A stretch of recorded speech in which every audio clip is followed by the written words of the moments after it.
Hi, everybody. This is Douglas A. Burton, and I am joined here tonight with Hollywood screenwriter Cameron Pasha. What is going on? I'm hearing myself talk here. Okay, there we go. So I'm here with Hollywood screenwriter Cameron Pasha and movie aficionado and space traveler Retro Nerd Girl. Tonight, we are going to discuss one of the cornerstone films or foundational films, especially to science fiction, 2001, A Space Odyssey, directed by Stanley Kubrick, also based on the book by Arthur C. Clarke of the same name. However, the book was written at the same time the movie was filmed, and we'll get into some of the stuff behind the scenes. But we're all Gen X here. So Best really, generation ever. The best generation ever. I totally agree, and I'm not biased. I mean, objectively, that was the height of civilization. So we have done that for y'all, and we will continue to try to carry this torch. But what's interesting is 2001: A Space Odyssey was technically before our generation's time. Mm-hmm. We are, in essence, the Star Wars generation. You know, fast-moving ships and dogfights and Star Trek, the motion picture, also all the way up to the modern Marvel Avengers, where they're traveling in space as superheroes. So we're an interesting generation on this, but I grew up, and I'm sure many of you are the same, always hearing, Doug, 2001, A Space Odyssey. This was the movie. And I didn't see it for a while, and it looked at the time like it could be a little dated, or I was like, oh, that looks like it was, before I was born or whatever. But it took me a while to finally see it. So what I wanted to do is go around and ask, how did you get into this film? When was the first time you saw it? And what was your initial reaction? And has that reaction changed over time? Cameron, let's start with you. So I don't remember the first time I saw it, but I do remember a memorable time I saw it. I think it was in college, where we had it, on the big theater screen, and it was like, I don't recall whether it was for an anniversary or whatever the reason was, but it was on a big theater screen in sort of the university's big theater, and it really was remarkable to because if I had seen it before, it would have been on VHS, right? Right. And so seeing it that point in 1989, 1990 on the screen, you're struck by how majestic it is. Right. And we'll talk about that, because I think the effects still hold up. And Kubrick was one of the true great masters of filmmaking. And, so I remember being swept away by it. And that's someone, again, like you said, Generation X, born in 1972, after man had walked on the moon. This movie was made before man had walked on the moon, a year before. Right. And so yet nonetheless, it could still sweep you away and point to a future not yet realized. Yeah, I totally agree. Retro, and actually, Cameron, I wanted to see, that's a great point too. Gen X is post lunar landing generation. We grew up and it was old news that we had landed on the moon. That was we were the generation of the space shuttle. Which is like almost like a freight truck that goes up and builds something in space, a crane. The generation where civilians were going up. Right, we're civilians, but and so we were the generation of the Challenger disaster. So we were of that generation, right? And 100% of of the Star Wars, not just the movie, but of Reagan Star Wars initiatives, right? Which, whether they worked or not, certainly played, I think, a pivotal thing in the Cold War, in essentially, creating it was actually when I was in college, it was a Russian professor who was visiting. And this was essentially at the fall of the Soviet Union was about to collapse in 1989 when I arrived in college. And there were a lot of visiting USSR exchange students and professors because of Glasnost and the opening up that was happening. And we had people talking about that. It was essentially Star Wars that bankrupted, not the movie, but the initiative, the SDI initiative of Reagan that bankrupted the Soviet Union, along with, I'm sure, the Afghan War. Those two were double whammy, because even though the irony is, as far as we know, at least what's been publicly told to us, the SDI initiative never worked, right? And it was essentially a wasted billions of dollars from the U.S.'s side, but the same money spent with the Soviet Union and trying to win an unwinnable war in Afghanistan broke the system, right? So we were of that generation. Yep, that's exactly correct. Retro, how did you get into 2001? Did you see it early on? How did this happen for you?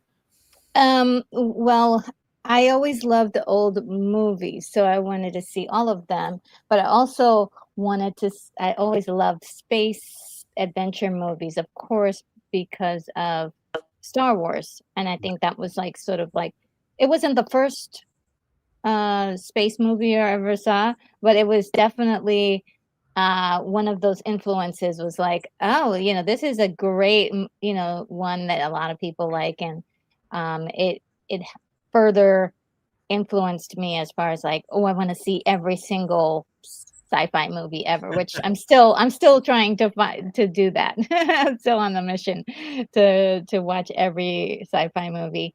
But I always loved TCM or TMC. Which one is it? TMC? TMC, I think, the movie channel. Yeah. And they would always have like a small like discussion before a movie, and they kept talking about 2001 A Space Odyssey, on different moments. And then all of a sudden it was playing one night, and one late night, and I was just like, wow. The music and just like incredible visuals of space travel, what it would be like to live on a space station. That kind of visual really captured me. I didn't really know what was going on at the time I saw it because I was too little. I don't think I really understood what I was watching, but I just knew I loved it. And so throughout the years, I began to have more understanding of what was going on. And just every single time I watch it, it's just another layer of knowledge or I think awareness of Right. what the scenes really mean and how they weave together to tell a story. And maybe even some of it is imagined at this point because it wasn't really, some of it I kind of created my own like backstory for. Your whole head canon. Yeah, just because the film had a very stark feel to it. Didn't go too far into a narrative where you could really say this is what this thing is. And then you kind of had to fill in the blanks, sort of like a silent movie almost, Oh yeah. where you have to go by the visuals, and you have to go by the music and the tone. What can you pick up from this storytelling? So it was cute. It was cool, like a little puzzle to figure out. Yeah, yeah. It is puzzling, and I think there are still plenty of unanswered questions and theories and fan theories out there, which we can get into. For me personally, I saw this, probably in the mid 80s. I was maybe 10 or 11, and I was not that impressed with it. I'm late Gen X, so I'm probably on the younger side here. So, after seeing, the Millennium Falcon corkscrewing into a nosedive as super star destroyers crisscross over each other and weaving in and out of an asteroid field, I hit play, and it's like,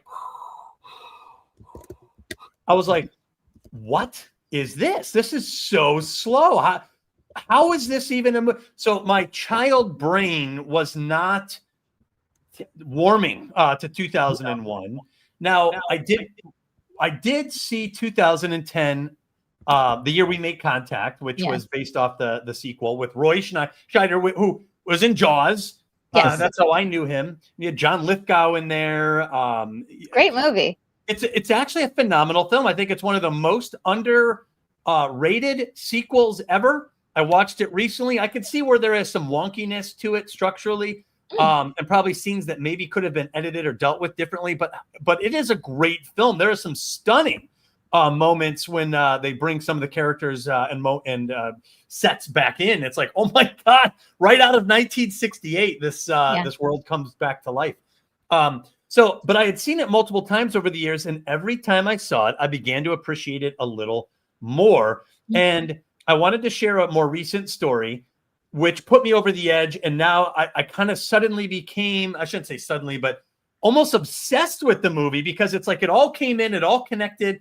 I read the book by Michael Benson called Space Odyssey, which gets into the entire background of how the film was made. It came together following Stanley Kubrick and Arthur C. Clarke and all of the actors involved. And I was just stunned by the stories behind it, which I will be happy to share. But what was interesting was I have 2 kids, and my youngest son, Lucas, he's kind of my movie buddy. We watch movies together. We analyze them together. He tries to write his own stories. He designs book covers and movie posters.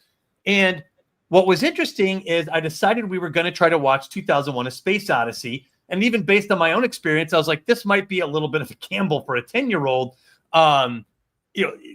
Especially today's generation. I'm told with TikTok and everything, the attention span is seconds. So 2001 is a big ask, So I'll be honest, I did skip through some of the parts of the space flight in the beginning with Haywood Floyd. But as I began to explain the plot, Lucas got very intrigued. And even I became more intrigued than I ever had before by seeing it through his eyes, as if this is a new plot you've never heard of. We're going back to the beginning of time, the dawn of man. And then now we're in space. And there's a brilliant robot that is AI, and he knows AI. I know, we all know AI now. So as I got more and more thrilled explaining some of the plot as we were watching it. So I began to appreciate this movie entirely new.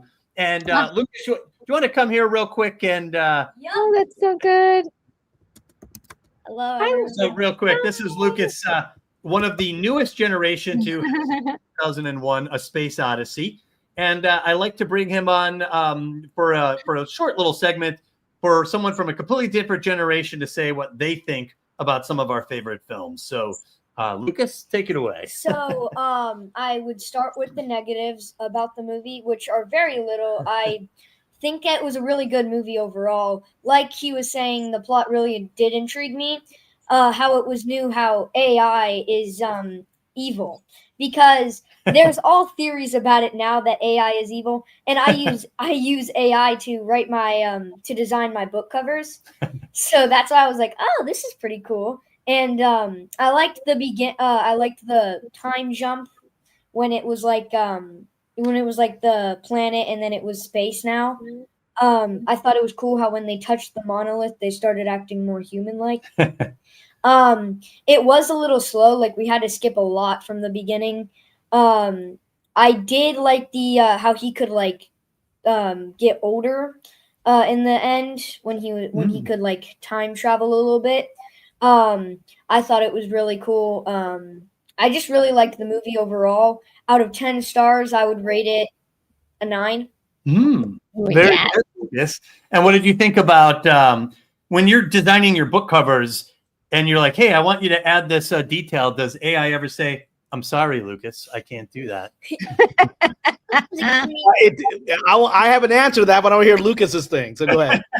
Sometimes it gives me bad versions. I'm like, hey, you know this? And it's like, yeah, I know that. And I'm like, okay, now make it that in my story. And then it's like, take a stress pill, Lucas. and it's like, what do you mean by that? I'm like, you just said you know what it is. Yeah, AI can be maddening when you're trying to coax it into doing something. Yeah, I have to like sign out, re-sign in, and be like, okay, now can you try this? Yes. And so what was true. your theory, Cameron? No, it's not theory. Just my own experiences that well, we know something. We know something like the what's that thing Grok that's on X? Yes. Has gone through multiple revisions every time its owner doesn't like the output it gives. Right. So so basically every time the owner doesn't like the output it gives, or he gets complaints from whoever his handlers are in the intelligence community, Grok is revised. But even ChatGPT, when I ask it about various world events and try to pin it down, it has limits. It will literally say, I can no longer continue this conversation. Oh, yes. And I hear when it's just, and you discover, okay, those are, it's literally Hal talking back to you saying, I can't do that. Yeah. Well, and it's weird too. I will write a chapter and I will have AI voices read it back to me. It's very good for flow testing, I call it, and to hear the lyrical sound of the writing, and does this work? And I'm so ticked off because I use what's it called? 11 Reader. That's what I use. And some voices, if it decides that it's sensitive content, will not read it to you. And I'm like, you're AI. You're not incensed by this. Like, read it. I wrote it. This is for a novel. So anyway. Can I show them something really quickly? Really quickly, Okay. So yeah. We actually made HAL 9000. Oh, You made a model. nice. We made the model from. And look, and the eye is the eye. I mean, the eye is the whole point of it. You got the eye. Yeah, the red It eye. can turn on. Yeah, and we painted it. We put the decals on. It was like an old model. It even says at the bottom, 2001: A Space Odyssey. Oh, cool. So it turned into a father-son model building project. And to be honest, I didn't even know if you would be into model building. And 2001 inspired a new generation, and we did model building and watched a movie from 1960. So the old stuff still kicks. Thank you, Lucas. Thank you. We appreciate it. Thank you. Yeah. So it's quite an experience watching it with a young child who is like never seen it before in his life, and and suddenly you're aware as his parent, boom, that big red eye stand. I'm like, that's HAL 9000, and you're like, man, these scenes, if you understand what's happening, these scenes are incredibly powerful. Yeah. Even going through today to grab screenshot, every shot is a still shot. Every shot is a still shot. Amazing work. What's so archetypal about the red eye as well? Because I think this movie is so powerful because it is archetypal, right? The very fact it transcends, goes from pre-history to futuristic history, right? And it still feels real and visceral, and I think will feel so for many generations to come. Just like the red eye, the one eye of HAL. Which is interesting because in sort of occult circles, you've got the eye and the triangle, which has often come to represent conspiracies, right? And in Islamic eschatology, Dajjal, the Antichrist, has one eye, right? And so the eye, the one glowing red eye of HAL, which is a takeoff on IBM. It's literally one letter back, right? And HAL is archetypally. I mean, there's so many different ways you could have visualized an AI running that ship, right? But he had it as that red eye, and that's very archetypal in its usage. I mean, Kubrick was very aware of world mythologies. Yeah, and also I want to say something about that really quickly. Two things. One, the use of red eyes in relation to robots is universally known as that's an evil robot. Good robots have blue eyes or have glowing, have a different frame system. But then also too, that eye on HAL is very much like I always think of 1984. He's always watching, totally. He's always watching. It's that all-seeing eye watching over everything. HAL is watching. Well, and I would say, especially in the 20th century, the idea of a constant state of surveillance has been embedded in our stories, like you said, 1984. But the Eye of Sauron. Yes. Even in The Great Gatsby, there's that billboard with the two eyes, the glasses that stare down at it. There's something about what a weird detail for The Great Gatsby, right? But there it is.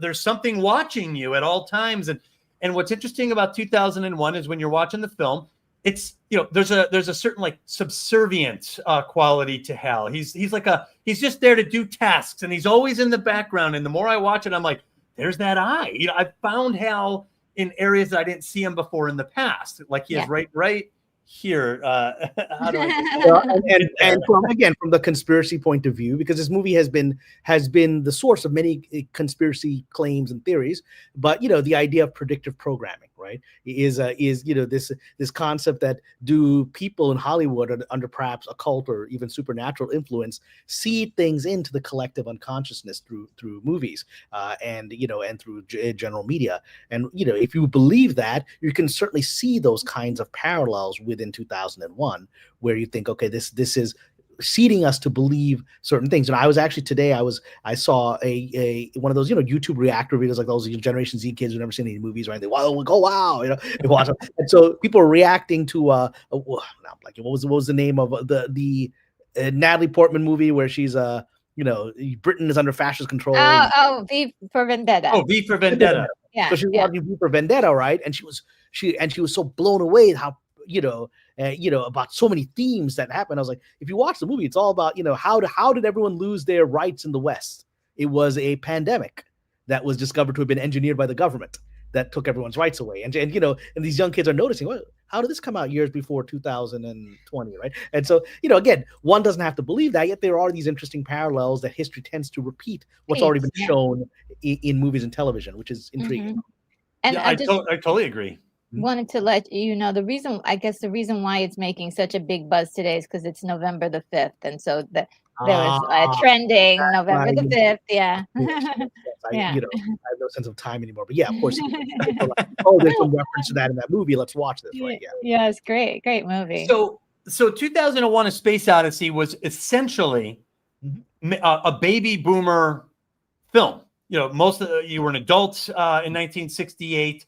It was also a big year in the geopolitical spectrum. 1968 was, and like Cameron said, it was a year that predates the lunar landing or the Apollo 11 mission, which this movie came out post space walk, moonwalk, and so in a certain way, I think it's important as as the generation that came after, like we discussed, the Star Wars generation. I think it's valuable and fascinating to try to put myself back into 1968, a time I was not around, and try to understand what it was that this film did to the collective conscious of the public and the world at large, and how this movie showed up. Why did it? There it is. Boom! It's on the radar in 1968. What was there before? And I think this is very important because it speaks to something that's unique. The idea of humanity going off of the planet beyond the blue sky into space and surviving that and experiencing that, and also to go all the way to the moon. The idea of going to the moon, the big phenomenon of July 1969, the one small step from it, going to the moon is something that was perceived to be almost ludicrous by the ancients.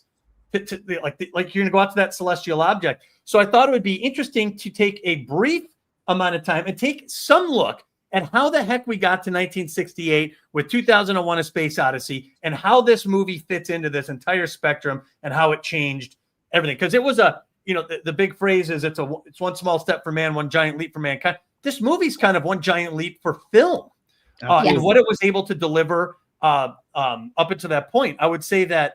And Cameron, you and Retro, you both would probably be better experts than even me. Sci-fi post or pre-1968 was not considered a prestigious genre of film. It was kind of like hokey and campy and silly and not to be taken seriously. And even after, it was an outlier completely. That's right. Even after that, sci-fi was still looked at as okay. Yeah, this it is was really Star Wars and then Battlestar Galactica, which in the late 70s, which started making it. But I think one of the last remnants of that hokiness is probably one of my favorite versions, which is Buck Rogers, right? The Buck Rogers show, which was fun and hokey and silly, but it was great. Right? But that was one of the last remnants of the old sort of Pulp Fiction. But I want to actually give context. I love the idea of looking at how sci-fi evolved before and after, especially space exploration. But also, let's give a time point. I think this movie I just checked was released on my birthday, April 3rd, 1968. So 4 years before I was born. It was awesome. And it was released on April 3rd, 1968. So we had not yet walked on the moon, which is over a year later, June of 1969. However, the major breakthrough in human exploration of space had just happened. It hadn't happened yet. I was wrong. It happens a few months later. So in December, Christmas of 1968 is when Apollo 8 circles the moon. Apollo 8 is the first.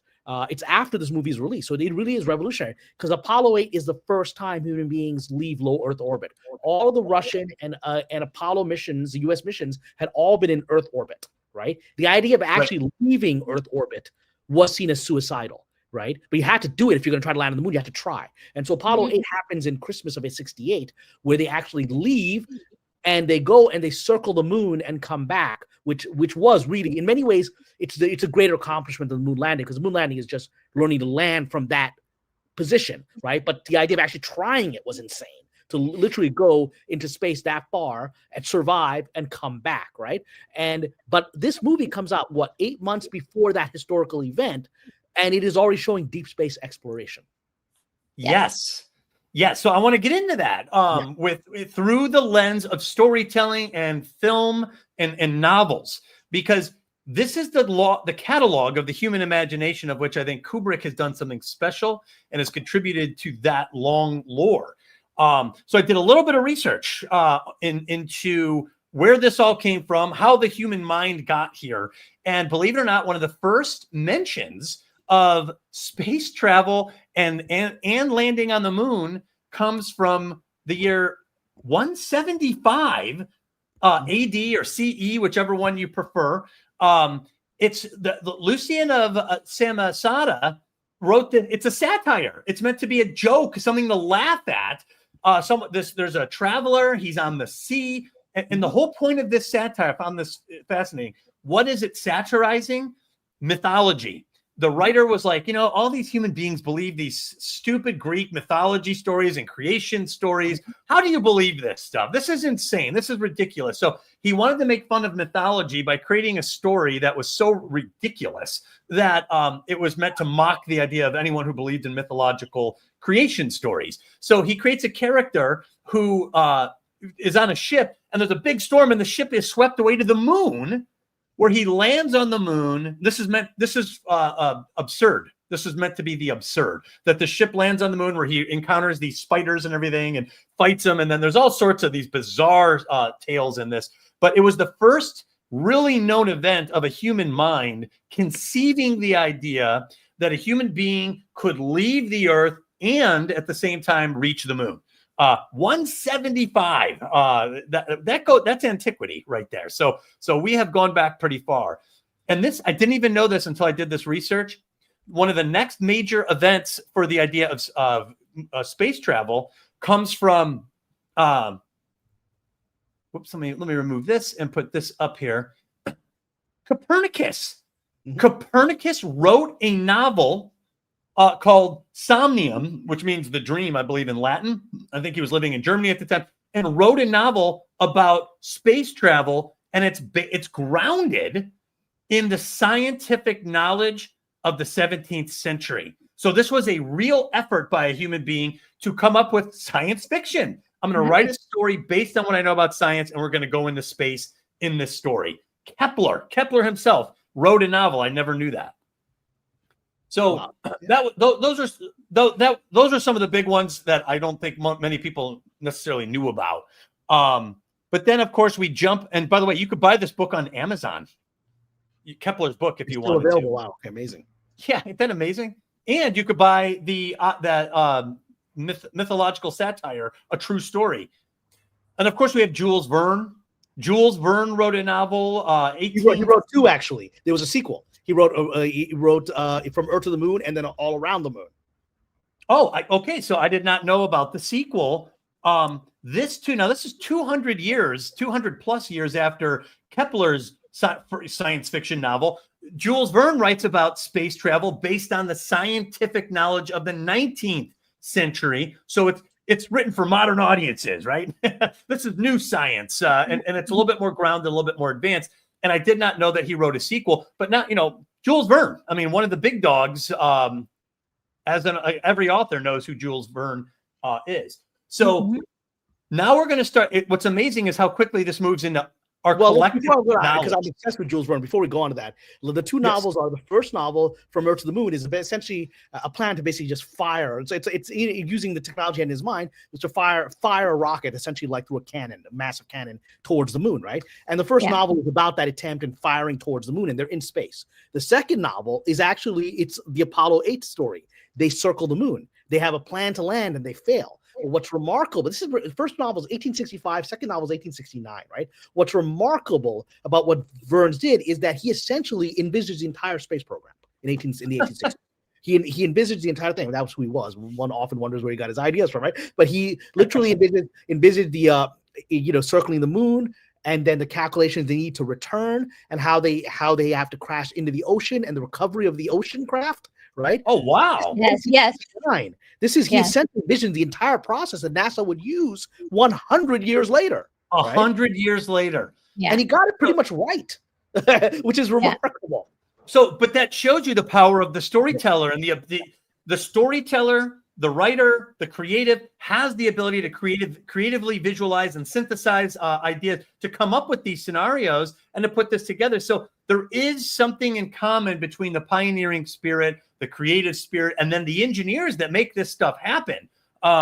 So, we're talking, Kepler, Verne, these are some big names in the whole timeline here. And we're going to add to that Orson Welles. So in 1898, Orson Welles decides he's like, you know what? Flying to the moon and all the dry science and landing in the ocean, I'm going to blow people's socks off. There's going to be an invasion from these giant creatures and machines from Mars that'll be an unstoppable terror that is going to take over the Earth. So he sits down and he pens, and Retro, you and I covered War of the Worlds in a separate stream. But H.G. Wells, 1898, so roughly 30 years after Jules Verne, wrote one of our first big terrorizing stories of life from another planet invading Earth. And this had a profound effect. You will see that this has imprinted the human psyche in a rather profound way. The War of the Worlds, these unstoppable leviathans that advance, that our technology can't seem to stop. So that's 1898. Orson Welles pens The War of the Worlds. And then the next big thing, and Cameron, this is where we're going to stray into film. I'm sorry, did you say 1898? That would have been H.G. Wells. H.G. Wells. I said Orson Welles. Right. That's good. Actually, it's a distant relationship, and then he would then in the 19, and then he would do the radio program in the 20s. Yeah, I'll even get to that. But so yeah, H.G. Wells wrote War of the Worlds in 1898, and then 1902. And this is such a classic image. Everyone in the world, this image is tattooed on our brain. It's such a special and wonderful part of the human imagination in film that this was conceived of. It basically showed the world this kind of fun, adventuresome, silent film of space travel. And of course, the rocket, it lodges itself in the eye of the moon. Probably one of the most iconic film images of all time. Cameron, would you agree? Yeah, I'm absolutely. Remember, this is very early in filmmaking and the Nickelodeons and in the usage of these of this new technology, and they were doing special effects now. And of course, what is the first thing that they dream of doing is they were doing two things. They were doing the great biblical epics, right? And then they were doing this, right? They looking at the past and then going to the moon, which is the human being's dream. And fairy tales was another one. So here's an interesting. Here's something that's interesting. 2025, right now. Mm-hmm. Roughly 60-something, someone help me with the math, 60-something years ago was 2001: A Space Odyssey, right? Is that right? Yeah. Yes. Just a little under 60 years, yeah. Okay, so about 60 years ago from today is when 2001: A Space Odyssey came out. Mm-hmm. 60 years prior to 2001: A Space Odyssey is when this movie came out. So we're roughly the same distance from 2001, as we were from 2001: A Space Odyssey to, and what was this movie called? A Trip to the Moon. Yeah. Isn't that amazing? The leaps that we have. But also look at the time framing.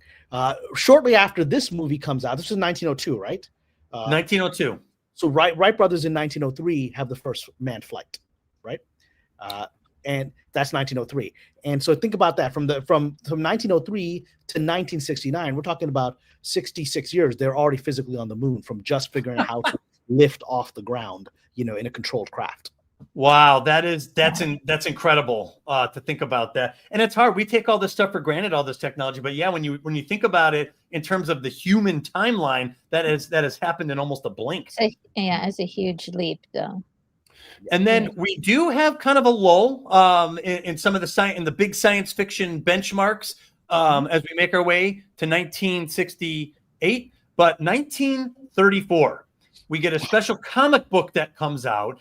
And it's so funny because when I was looking at all the images of the comic books of Flash Gordon, it's very medieval looking, right? Yeah, he's got more than that. Yeah, it's more fantasy than then you would say like it's more fantasy than science fiction. There's only like a small part where you're like actually in the rocket ship flying. But Yes. it's more about this incredible world that is not Earth. Right. But I guess my point here is all this is just completely non-realist. It's non-realism. This is just, like you said, pure fantasy. This is not really grounded in science. This is more grounded in adventure. And Flash Gordon is a household name. Everyone knows Flash Gordon. 1934. So we're roughly 34 years away from 2001: A Space Odyssey. And this is where we are with science fiction at this point. Now, during my research, I found something that I think is absolutely fantastic. Do you guys know the first depiction of zero gravity space travel in film? No. Gosh, why am I forgetting this? Go for it. It's a Soviet film called, I forgot what they call it in Russian, but the translation is Cosmic Voyage. And it's very interesting. It's a silent film. It's from the Soviet Union. And it's really interesting. I watched some of it. You could find it on YouTube, by the way. There's these astronauts, they get in these chambers, and the chambers flood with water so that they're submerged. And the idea was this protects them as they launch into space. And then there's this, I almost got a little emotional watching it, thinking this is the first time somebody visualized this and attempted to show this. And if you watch the minute roughly that this scene takes place, it's really cool because they come out of their chambers, the water drains, and they're in space. And you've got these 1930s Soviet movie stars, and this guy, he's the older guy, and there's a boy on board. He looks up and he's looking around, and this is a big moment in film because we've never seen it before. And he looks up, and it cuts, and it shows the expression, the reactions of the other two. It's in the silent film, and the female astronaut's like, oh, and the male astronaut's like, wow. And then you see this brief scene of him leaping through the starship in zero gravity. And that is the first time human beings had ever seen a human being in zero gravity in film from the Soviet film Cosmic Voyage. I just found that I was fascinated by that. Yeah. And it was really cool seeing the mystified reactions of the actors who knew that this was something unusual. This was beyond the human understanding of how we move around. So this was do you remember what year that was? 1936. 1936. Okay, it's a silent film. It's a silent film. We're already in talkies by that time, but they were making a silent film. Yes, so it's in that like time period where there's a little bit of both. There's some crossover. Yeah, there's still some overlap still happening. Yes, okay. Right. So 2 years after this film comes in, we get kind of a rehash from the film or from the book that was written in 1898. Orson Welles does this Halloween, was it Halloween night? A radio broadcast. And he's like, and by the way, I have listened to the entire broadcast. The entire broadcast is also on YouTube. I highly encourage you one day to set aside the roughly 30 minutes and listen to the broadcast from beginning to end. It is a treat to listen to it because they cut away and have commercials, and they even play classical music as if you're listening to the radio. And then also, we interrupt this program that a meteorite has been seen, and our best scientists, and then it's like, we see something now, it's coming out. I'm like, I could see how people could get freaked out. This is good production. Sounds believable. So Earthlings, Orson is the example. I mean, because he is in many ways, he is the prototype of the filmmaker that is ahead of his time, right? He's literally, because he was an absolute genius that was beyond his era, and he suffered at the end. I mean, he was too far ahead of Hollywood, right? In many ways, Kubrick is in his shadow, right? So this guy had the impact of causing a national panic with just a radio show, right? Yeah. And no one ever tried. He tried things no one ever tried before.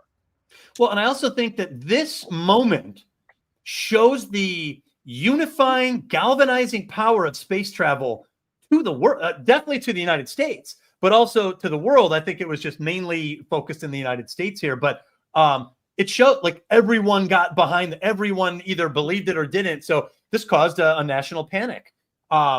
And it also And showed then- that human beings will forget their squabbles with their neighbors when another race decides it's coming for us, right? And that's an idea that actually reappears in in a little bit more campy version in Independence Day, right? Where all the the jets from the enemy nations all fly together against the aliens, right? So right. So next year, 1939, we get another very famous addition to science fiction. Buck Rogers. I learned something today that I never knew, but the actor for Buck Rogers and Flash Gordon is the same actor. Yes, Buster Crabbe. Yeah. That's right. Yeah. So, because I actually thought I had the wrong picture. I was like, that guy looks identical. I'm like, I thought I was making a mistake, that I kept grabbing the wrong photo. And then I was like, are these the same actor? And it said, yeah. I was like, what? So Different Buster guy. Crabbe, but he debuted as Buck Rogers, 1939. We're starting to get into some of the Star Wars. This is of the Star Wars vein of science fiction. Yeah, look, he's got the laser gun. This is where these archetypes are now created, right? Yeah, 100%. Yeah. I mean, that looks like a Luke Skywalker from the 30s, right? Yep. So I noticed the 40s was kind of a quiet year or decade in terms of advancing. They had a war to deal with. There was something, a world war was thrown in there. But the 50s kind of had a little bit of an explosion, so they made up for it. And this is where we get into our film lovers. This is 1950, Destination Moon. Mm-hmm. I chose this still because you see an astronaut in an orange and a yellow spacesuit, like David Bowman and Frank Poole. Mm-hmm. But this is 1950, and we see them now in spacesuits, walking on the moon. It's color, or I think there was this was filmed in Technicolor. So we are starting to see these color images of space travel. And it is starting to look a little bit more like the world we know. But here we are. This is 1950. Also, let me give cultural context. When you said, okay, in the 40s, there was a world war going on, and I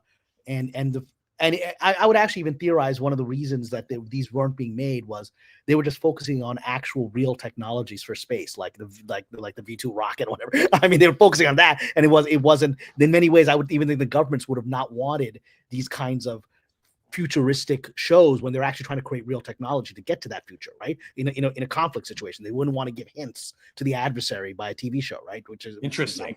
Which these science fiction programs can do is to point, because again, H.G. Wells, they point you in a direction you hadn't thought about, right? But by the 50s, by this time, we're already seeing the UFO craze in the United States, right? The Roswell incident in 48, and by 1950, we're having nationwide reporting. It starts with Kenneth Arnold in 48, where he sees these disc-shaped, the flying saucers coined in 48, but by the 50s, you're having reports panic in Washington, D.C. as their fighter jets scrambled because there's unidentified flying objects that radar is capturing over the White House, right? And so this is now coming at a time when there's a UFO craze beginning. Right. That's true. That's right. That was pretty much a post World War II phenomenon, and it's still going on today. You still see it in the news sometimes. And I know I have friends of mine that are really. I've seen a UAP in my real life. When you talk about the news, that's a whole other conversation. We'll do that another episode. Well, so I guess it's important to point out this is the silent generation's era of entertainment. Yes. 1950. This is really a little bit before the baby boomer period, but perhaps something that may have been on in the background or that dad was watching when baby boomers were little kids. This film now. The next big movie, and I got to admit, I love this movie. I watched it a lot when I was a kid. The Day the Earth Stood Still, yes. 1951. This was another visitor. Like Cameron was just about the flying saucer. This is a literal flying saucer. It lands on the White House lawn. Yeah, lands on the White House lawn with the Washington Monument in the scene. And talk about the cultural impact of this. Klaatu, Barada.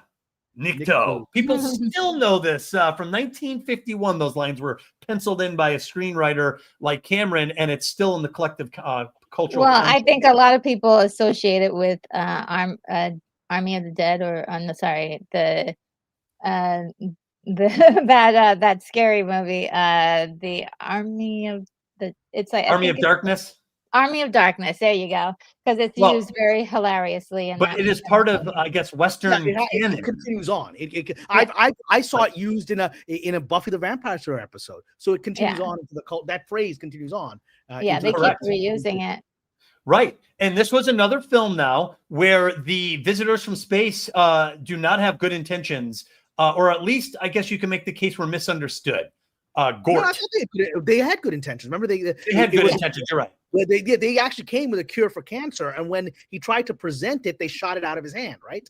Because they didn't know, they thought it was a weapon. And so this was actually a commentary of the beginnings of the McCarthy era, right? Of the feelings of fear that you can project onto others with good intentions, bad intentions, right? And so that was now we're seeing sci-fi, especially space travel sci-fi, being used for political analogy. Now this is a great point. Yeah. That is a great point. And when you do, and he's infiltrating into society and trying to blend in. So there's definitely some commentary there. And I guess what I meant to say, not that this was a hostile force, but Gort is dangerous. He has advanced technology, and they're messing with something they don't understand. I mean, these guys shoot at a robot that can kill them. Right. Yeah. So that's 1951, the day the Earth stood still. It comes with the warning: stop using nuclear weapons or play nice with each other. And then there's also the AI, which the robots, the questionable society of robots that are their policemen. So yeah, that was a very cool aspect of that. Well, and then you get this is 1953, Invaders from Mars. So this is one where they are a hostile force, correct? Yes. So I have not seen this movie, so it's harder for me to comment on it. Does anyone have any thoughts about how this contributes to this progression we're getting to? I mean, I think this is pure. This is pure fantasy fun. This is not about, we're not breaking any new ground here as far as exhibiting space travel or space missions. This is an invasion fear kind of movie that we all kind of have. They can see you, they can look like us, or they can have ways of monitoring us and that kind of thing that's happening in this, where they're able to take over the bodies of people.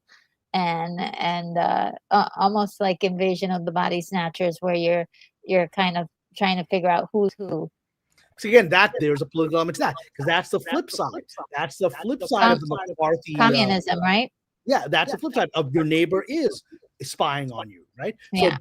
So Hollywood. I did a post today, which may be a controversial post, but I did a post today about the politics inside of Hollywood, and specifically inside of what's happening in Paramount, right? But that's the whole point, is that Hollywood politics are not easy to define in terms of black and white, left or right. It's very much this complicated, non-linear, approach, because there's different factions in Hollywood trying to make different points.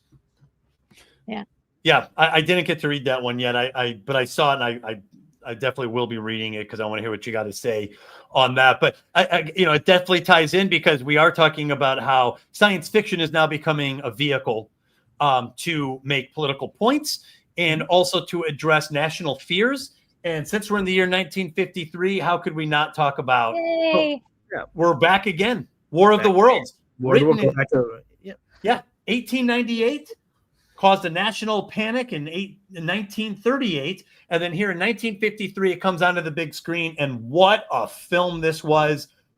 George Lucas took the archetypal seeds here of an advancing terror that could not be stopped and built it into the Battle of Hoth when he designed the AT-ATs. So the AT-ATs were a mixture between The Thing, 1951, and War of the Worlds, 1953. The idea of an advancing terror is set in a remote Arctic environment. So just the Hoth scene. There's some other things in Empire Strikes Back that are inspired by other films. And now I remember as a kid seeing War of the Worlds, and I was captivated. So I had a tough time with those films. I mean, even the special effects are really stunning today, like the heat ray that we're seeing here. Oh, and there's that sound, that Oh, the sounds, yeah. And even that boom, boom, boom, right before it shoots, like the sounds are etched in our brains. Yeah, fantastic. And this was a huge film, and I watched it recently, and I still just love it. So the next year, 1954, we get Flash Gordon, played by Buster Crabbe, the same guy that played Buck Rogers. So this is again part of the Star Wars vein of science fiction here, where you've got adventure in one side, you've got the strict science in the other, and then you've got the malevolent alien invaders in the other vein. Now this is reruns from television that were played. This is not the actual movie. What movie was done in the 30s? Right. There was a whole just phase. To clarify that. Thank you, Retro. That's an important point. There was a whole phase in the 50s where westerns, Flash Gordon, these were replayed. The old serials, The Mask of Zorro, Zorro Rides Again. They were all replayed, made in the 30s, replayed in the 50s. And so like my parents, my dad especially, and George Lucas and some of the great geniuses of our time, they had a lot of their roots came from this time right here. So again, look at the politics of why is it being 20 plus years later being repositioned in television and becomes popular, right? For a new generation. Right? Because again, what do we have right now? We've had the Communist Revolution in China and the Korean War is happening. Right. Right. So And Merciless represents sort of the fear of the Asian tyrant. Right. In fact, as a Byzantine author, I have to point out, because I've always found this fascinating, Ming the Merciless is designed after a Byzantine emperor. That is what they used to get his look, the high collar, the mustache, the head. So he's a Byzantine emperor. They used that, like Cameron said, the idea of the Eastern despot as something to strike fear in our hero, Flash Gordon, to create that sort of historical archetypal fear of the other, you could say, or the villainous group from the East. That's in Flash Gordon there, at least in the imagery. So, and of course, Retro, this is some of your sweet spot here. A couple of years later, 1956, we get one of the greatest sci-fi films of all time, Forbidden Planet. And look again, we're back to the robot or the alien holding up the beautiful woman, in distress, right? So, right, and you have the red eye. Yes, the red eye. Yeah. The very same imagery for the poster of The Day the Earth Stood Still. And the really cool thing about Forbidden Planet, of course, you can absolutely see the effect of, or the influence of, Star Trek in this movie. When you watch it, you can't miss it. And it's just one of those movies that allowed us to play with the idea of, okay, what would advanced space travel be like? Right. Yeah. It was also fantastical. It wasn't meant to be, it was fantasy, yes. Scientifically convincing necessarily. Yeah. But we are in the 60s here, and this wait. Is it Forbidden Planet 1956? So this is pre-Star Trek. Am I wrong? Am I wrong? Correct. Yeah, Star Trek is coming up next. It is pre. But Star Trek will take themes and visuals from this. Yeah. Yes, it will. And this is called First Men on the Moon. Another one that tries to depict. This was 1964, and it's got a kind of an international group up there in the spacesuits, and there was some effort to depict something realistic on the moon, to some extent. So at this point, it wasn't bad. That was not a bad attempt. I think all of this is just imagining what it might be like, and they really got close, I think. But it wasn't of course, it's not believable. Even the sets behind them doesn't look like it's like they're in a real space. So there's a lot of fantasy involved there. So at this point, we're 1964. The boomers are kids to teenagers. Yeah. So they're watching TV with their silent generation parents. These are the movies that were out at the theater. These are the shows that were on in 1964. And then in 1966, there was Fantastic Voyage. And then, of course, one of the most pivotal science fiction storytelling moments, 1966, Star Trek. The TV show comes on TV, and these were hour-long episodes. They tackled political themes. I think they did a good job trying to leave it to the audience to wrestle with some of the moral dilemmas that the show picked up and It's a wrestled lot with. less preachy than the next generation would be, right? It's actually Gene Roddenberry had a lot more faith in human ability to work through issues than the next generation, which I found to be a very, very preachy show, and at times a little too much to take, right? Because I think Brandon Braga and Rick Berman didn't understand Roddenberry. Right. Well, and I think I even remember in the 80s, there seemed to be a rule of storytelling that you leave the audience to come up with their own answers. It's not up to the author to tell you what to think or to provide the answer, but to provide the scenario and let the characters work through it. There seemed to be that unwritten rule. And I remember my dad, when we would watch a Star Trek or an Outer Limits or a Twilight Zone, the idea was, well, what do you think? What do you think about this? There was room for critical thinking on the part of the audience, an art that may be, a little bit lost. I think we began to see what that article that I'm talking about political ideology is beginning to start becoming overt narratives in Hollywood. We began to see that in the 80s, with people inserting their agendas, because Brandon Braga and Rick Berman, for example, were very vocal and passionate atheists, whereas Roddenberry was not.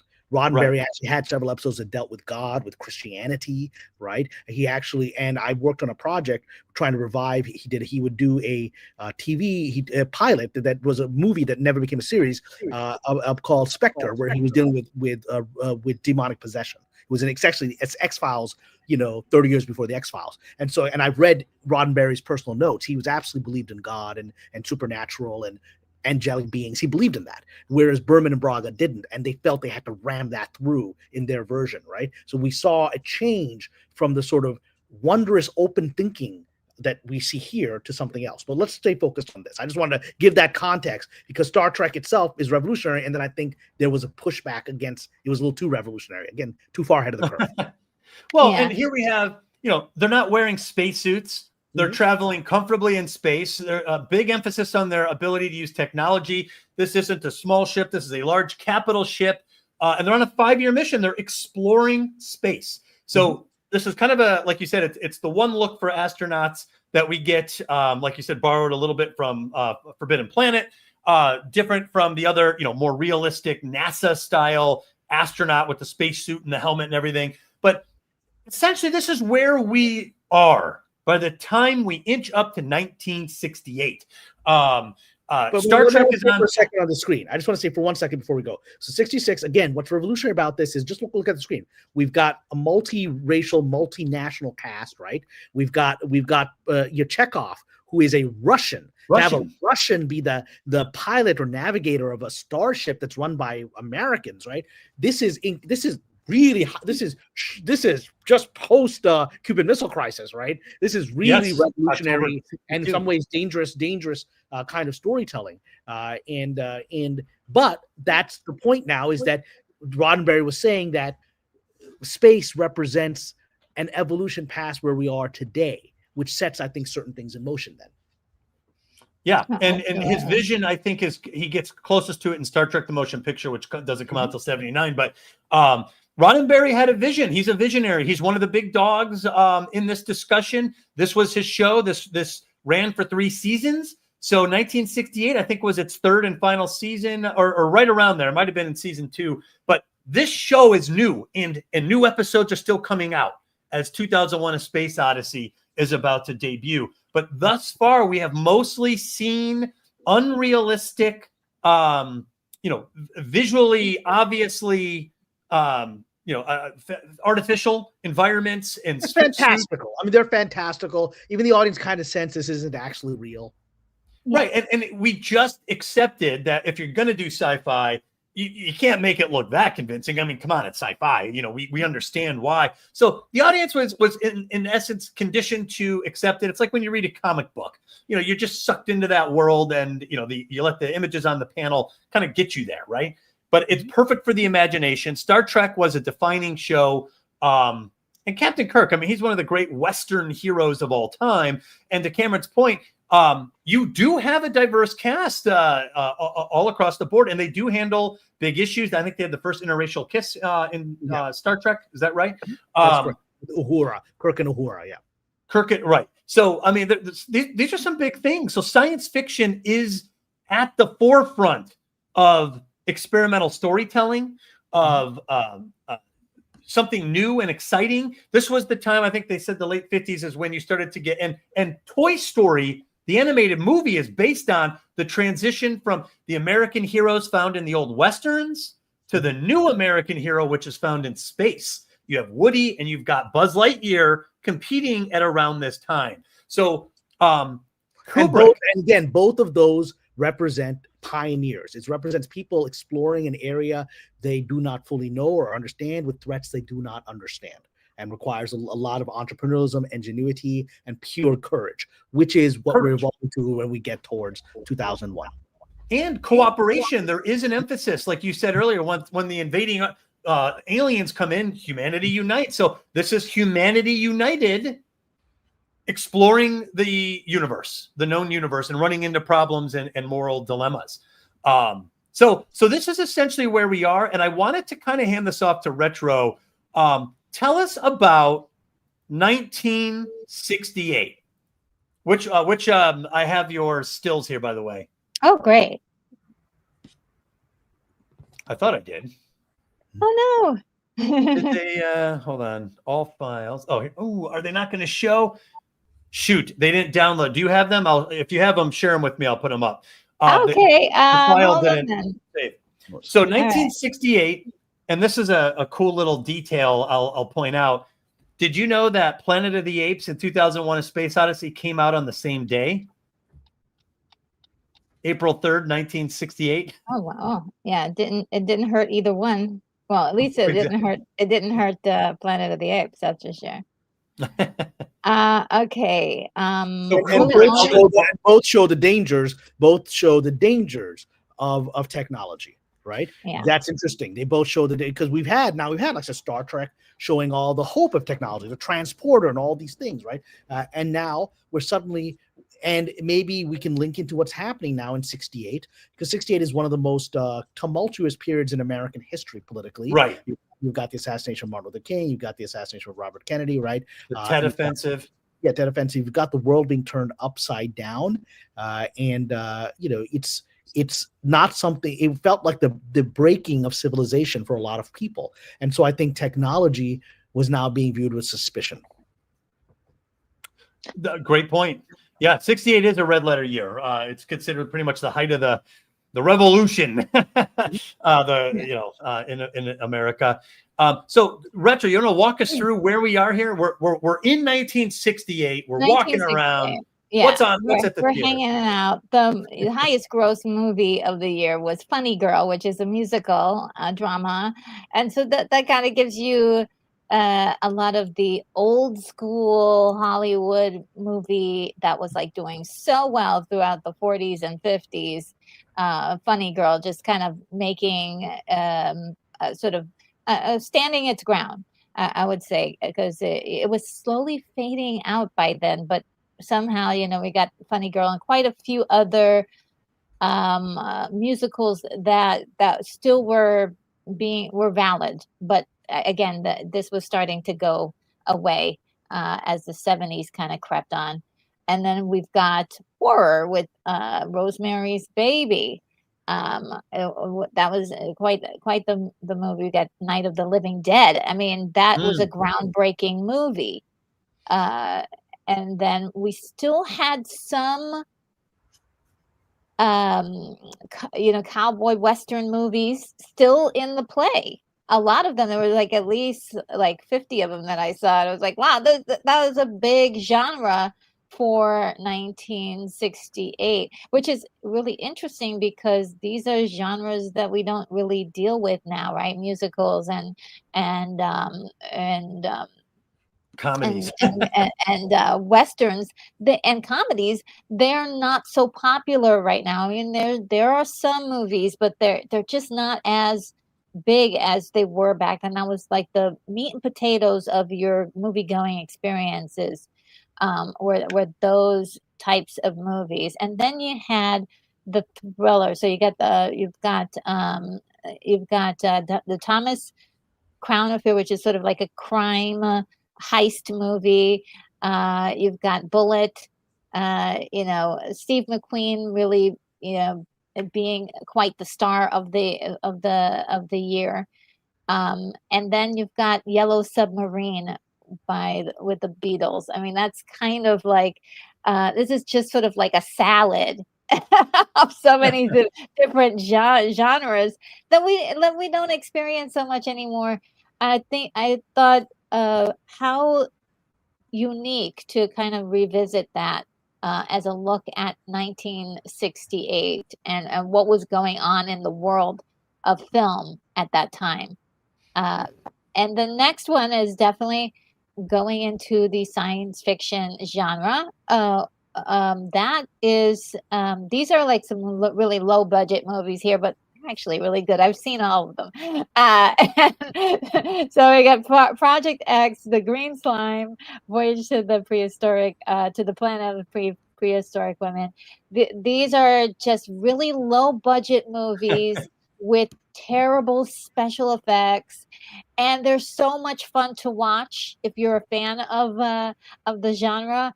But it is not at all depicting any of the reality or the realness that you get in 2001: A Space Odyssey. It's the complete opposite. And then these two were kind of like a big statement of the time. It could be like the more different movies, but Planet of the Apes we talked about, which really, I think, broke a lot of new ground when it came to the makeup effects, and also just this unique story about a society of apes and humans, and that kind of it really was sort of like a commentary on racism and not even just that, but even like just different. What would you do if the world was different? And it was just incredible, a wonderful story. Then we have Barbarella, which is a totally, again, another low budget fantasy movie, totally out to pasture when it comes to like all these weird looking sets and costumes and really terrible special effects, but it has a charm to it of no one's forgotten about Barbarella because they're supposedly remaking it. I don't actually think it's going to get remade with Sydney Sweeney, but they're supposedly bringing that. Oh my God! Sydney's at that place where she's at that very predictable stage in the hot girl's career, like the hot where she says yes to everything and none of it gets made. That's a very specific period. She's got about two more years of that, and then there's the next hot girl. Yeah. Well, and they've been talking about doing this for such a long time, remaking this movie. But every time I hear someone talk about remaking the movie, they don't really seem to understand what made this movie special. Mm-hmm. And it was tackling the idea of sex as not of something that was dirty, but something that was about a revolution, a self-revolution that actually happens to the character. And I think they missed the point of it, thinking that it's just going to be like a sex romp or something like that. It's a little bit deeper than that.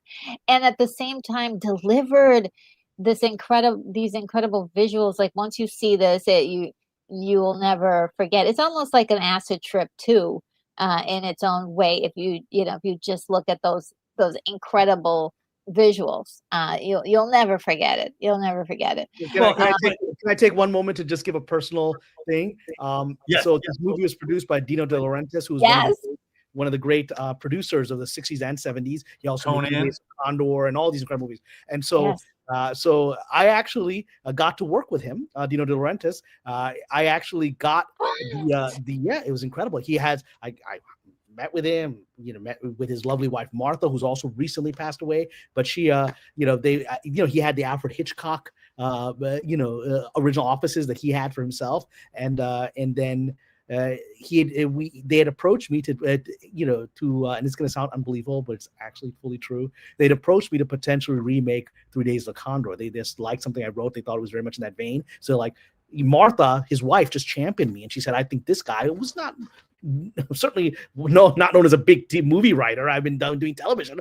He's our guy for 3 Days of the Condor." And then I got to meet Dino De Laurentiis, who spoke fluent English, by the way, but he only spoke in Italian just because that was his angle, right? He would only speak in Italian and then had everything translated to him, even though he spoke perfect English, much like Russian President Putin speaks perfect English, but everything's always, it's like a power thing, right? But I got to know him. You know, he's a very gruff, interesting character, very much from this era. And then I came to their house. They have a beautiful mansion up in the hills to have like a nice lunch where we're gonna, talk about everything. And then it was gonna be solidified for me to rewrite. I mean, that would have been life-changing moment to rewrite 3 Days of the Condor or to make a new movie, right? And then 3 days after my meeting with Dino, he passed away in his sleep. Oh no! And the project obviously died and was never announced. But I do have this but I got invited to the funeral, and it was Martha invited me, and she was an absolutely lovely woman. She just recently passed away herself. But it was, he was the last remnant of this era. Like he was that guy. He was like you step back in time when you met him, right? You didn't see the guy and he was smart enough to understand all the layers that Barbarella offered, because he was a very intelligent guy. He knew what 3 Days of Condor was. He was so far ahead of everyone, right? And he just hid it behind this nice, charming Italian dapper gentleman that wouldn't speak English on purpose, right? It was a fascinating character. Back to this. I'm sorry. I just had to share that because I have a connection. That's fascinating. Yeah, that is great, Cameron. I never heard that before. That's incredible. I mean, like even to have that as a memory is pretty incredible. Yeah, even though it didn't all come together, it's still an amazing event. It's a wonderful thing that I was working on the last project of Dino De Laurentiis, though the world will never know. It's something I have to swallow and just go on with my life. So. Well, let's back to where we were in the 60s. But let's come on with the Planet of the Apes, right? So again, notice this Planet of the Apes is also a French novel. It's originally a French novel. It's interesting. So both you had Jules Verne, who was writing French novels, and you had Planet of the Apes, a French novel that was again ahead of its time, right? And they both get adapted. So we might be interested to wonder what is it about the French that made them so open to say, maybe because all their history of revolutions and radical changes in their government system, made them maybe perhaps less idealistic about the human race than maybe Americans are, and so they were able to produce these kinds of stories. Interesting. Well, and so in this environment, Stanley Kubrick was already established, still at the early part of his career. He did several films in the 50s, but he contributes to the 60s zeitgeist, right? In 1964, he makes a movie called Dr. Strangelove, and it was a satire on the Cold War, and it was a big hit. It's a wild movie, but it really put him on the map, and he kind of had a blank check, so to say, on whatever project he wanted to do next.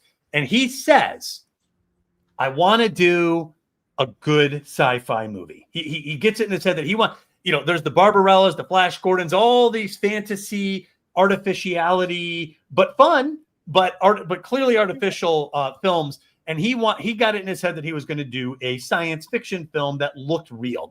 That's what he wanted to do. And so he partners up with Arthur C. Clarke, who was already a big science fiction author at the time, and he was actually one of the few that did not have a film or a novel adapted. So Kubrick had hired Arthur C. Clarke to come in and help him develop a story that would become the basis of this movie. And a lot of people might think that this movie was based on the novel written by... No. Arthur C. Clarke wrote it in conjunction with the production of the film and even made last-minute edits to match the film. So this was written as a live novel with Kubrick's, they worked together. It's pretty amazing how they worked together on this. But 2001 Space Odyssey was worked with Arthur C. Clarke. And one of the things that I found absolutely fascinating is how little prepared these two were jumping into this film.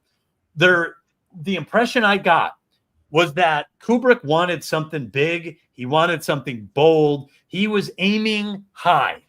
He was aiming up in the ether at that genius level, and he wanted Arthur C. Clarke, who was an intellectual British guy. He was living in, it was called Ceylon at the time, but it's modern day Sri Lanka, to also meet him up there in the ether to conceive of a science fiction film worthy of the first really believable science fiction. And what struck me while reading the book about this film was how they didn't know what they were doing. And a lot of this, they were kind of like feeling their way through it. And yet they seemed to just anticipate and expect that what they would do would be great and that it would be genius level stuff. And they just trusted that it would be. And what's interesting is this momentum that they seemed to create in the making of the film and the writing of the story seemed to lift all boats, as they say. Other people from the bottom rung of Hollywood to the top all seem to contribute to the making of this film in stunning ways that you say, if that one guy didn't come up with this idea, the film would have deteriorated or had diminishment in some way that needed that one little detail. So 2001: A Space Odyssey, it comes out April 3rd, 1968, the same day that Planet of the Apes came out. And this was an issue because they both have man apes in the film. And Kubrick was fearful that he was like, the whole film will deteriorate if the apes don't look convincing. Yeah. And so this was such a stress to him that he put it off. They started filming and they didn't have this solved. But so 2001: A Space Odyssey comes out, and let's be honest, it came out to mixed reviews. Not necessarily a glowing review. Very few people appreciated this for what it was. A lot of people didn't know what it was. They didn't. They were like, "Okay, what?" It's an art film. I mean, it's not a linear story. Yeah, it's really abstract, and where you really do get a narrative that's obvious, because there is a narrative going through the whole thing. You just have to, kind of peel the orange, if you will, or onion, and it is the last storyline that where you get like, oh, okay, there's Hal, and everybody remembers Hal and his part in the whole story, because there feels like there's a bad guy and there feels like there's a good guy, like that normal hero narrative that we're used to watching on film, but everything else just felt so abstract and weird. A lot of times there's nothing happening, and then there's a sound and there's a shape, and then like well, I don't like art films for the most part. I think most of them are pretentious, and they come from a place of actually not understanding the craft of storytelling and being afraid to admit that you don't. I think, and to just admit that you like cool images and you don't know how to tell a story. But the thing is, Kubrick does know how to tell a story. He's a master of that. He knows how to tell a story. He's very good at it, right? And that's why this is not just a pretentious art film.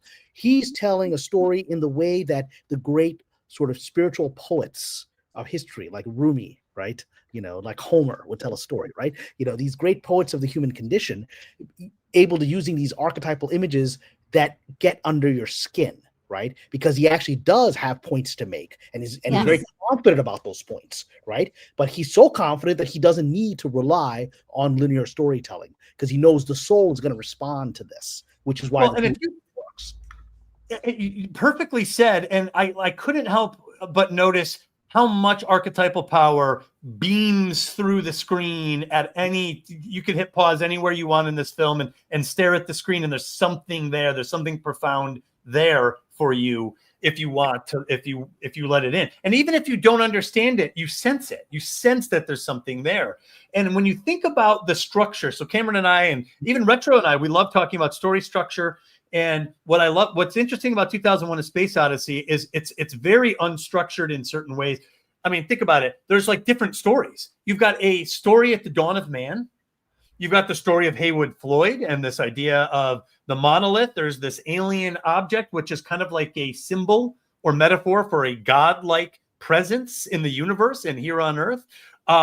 And how modern man discovers this presence. And then you've got the David Bowman, Frank Poole, HAL 9000 drama that plays out. And then you even have the Star Child and the Transfiguration, I believe they call it at the end. So where man is transformed and goes way out into the unknown. It's like a hero's journey in that case. In fact, it's also a religious journey. So it's interesting. You start off with these apes and with sort of how modern evolutionary biologists would argue human beings evolved, right? Yes. And but even then, they don't evolve naturally. They evolve through alien intervention with the monolith, right? And by the way, that scene is so iconic and so many layers. That's why my beloved film Barbie used it in its yes. And very effective because you get the idea. You just get the idea and you immediately know the reference, but you get the point of evolution that's being made. But then this movie starts there with this, and then this mysterious monolith, which is never explained, right? I think the book goes a little bit more into it. Right, the book does. But for the movie theory, Kubrick trusts you don't need to explain. And at the end, the evolution, I mean, I can't even imagine the audiences first watching, when the astronaut goes into the monolith essentially in space and is transcends through the universe and ultimately evolves into the space child. It's like a religious story. It's like almost like a Christ birth story, right? And this whole thing is actually very magical and wondrous, and is actually a critique of materialist science. That you think you have the answers, you do not. It's a very religious film. Well, it is a very religious film, and it's also kind of a creation story, right? A scientific version of creation that has the same mythic feel of religion, and yet it's science fiction.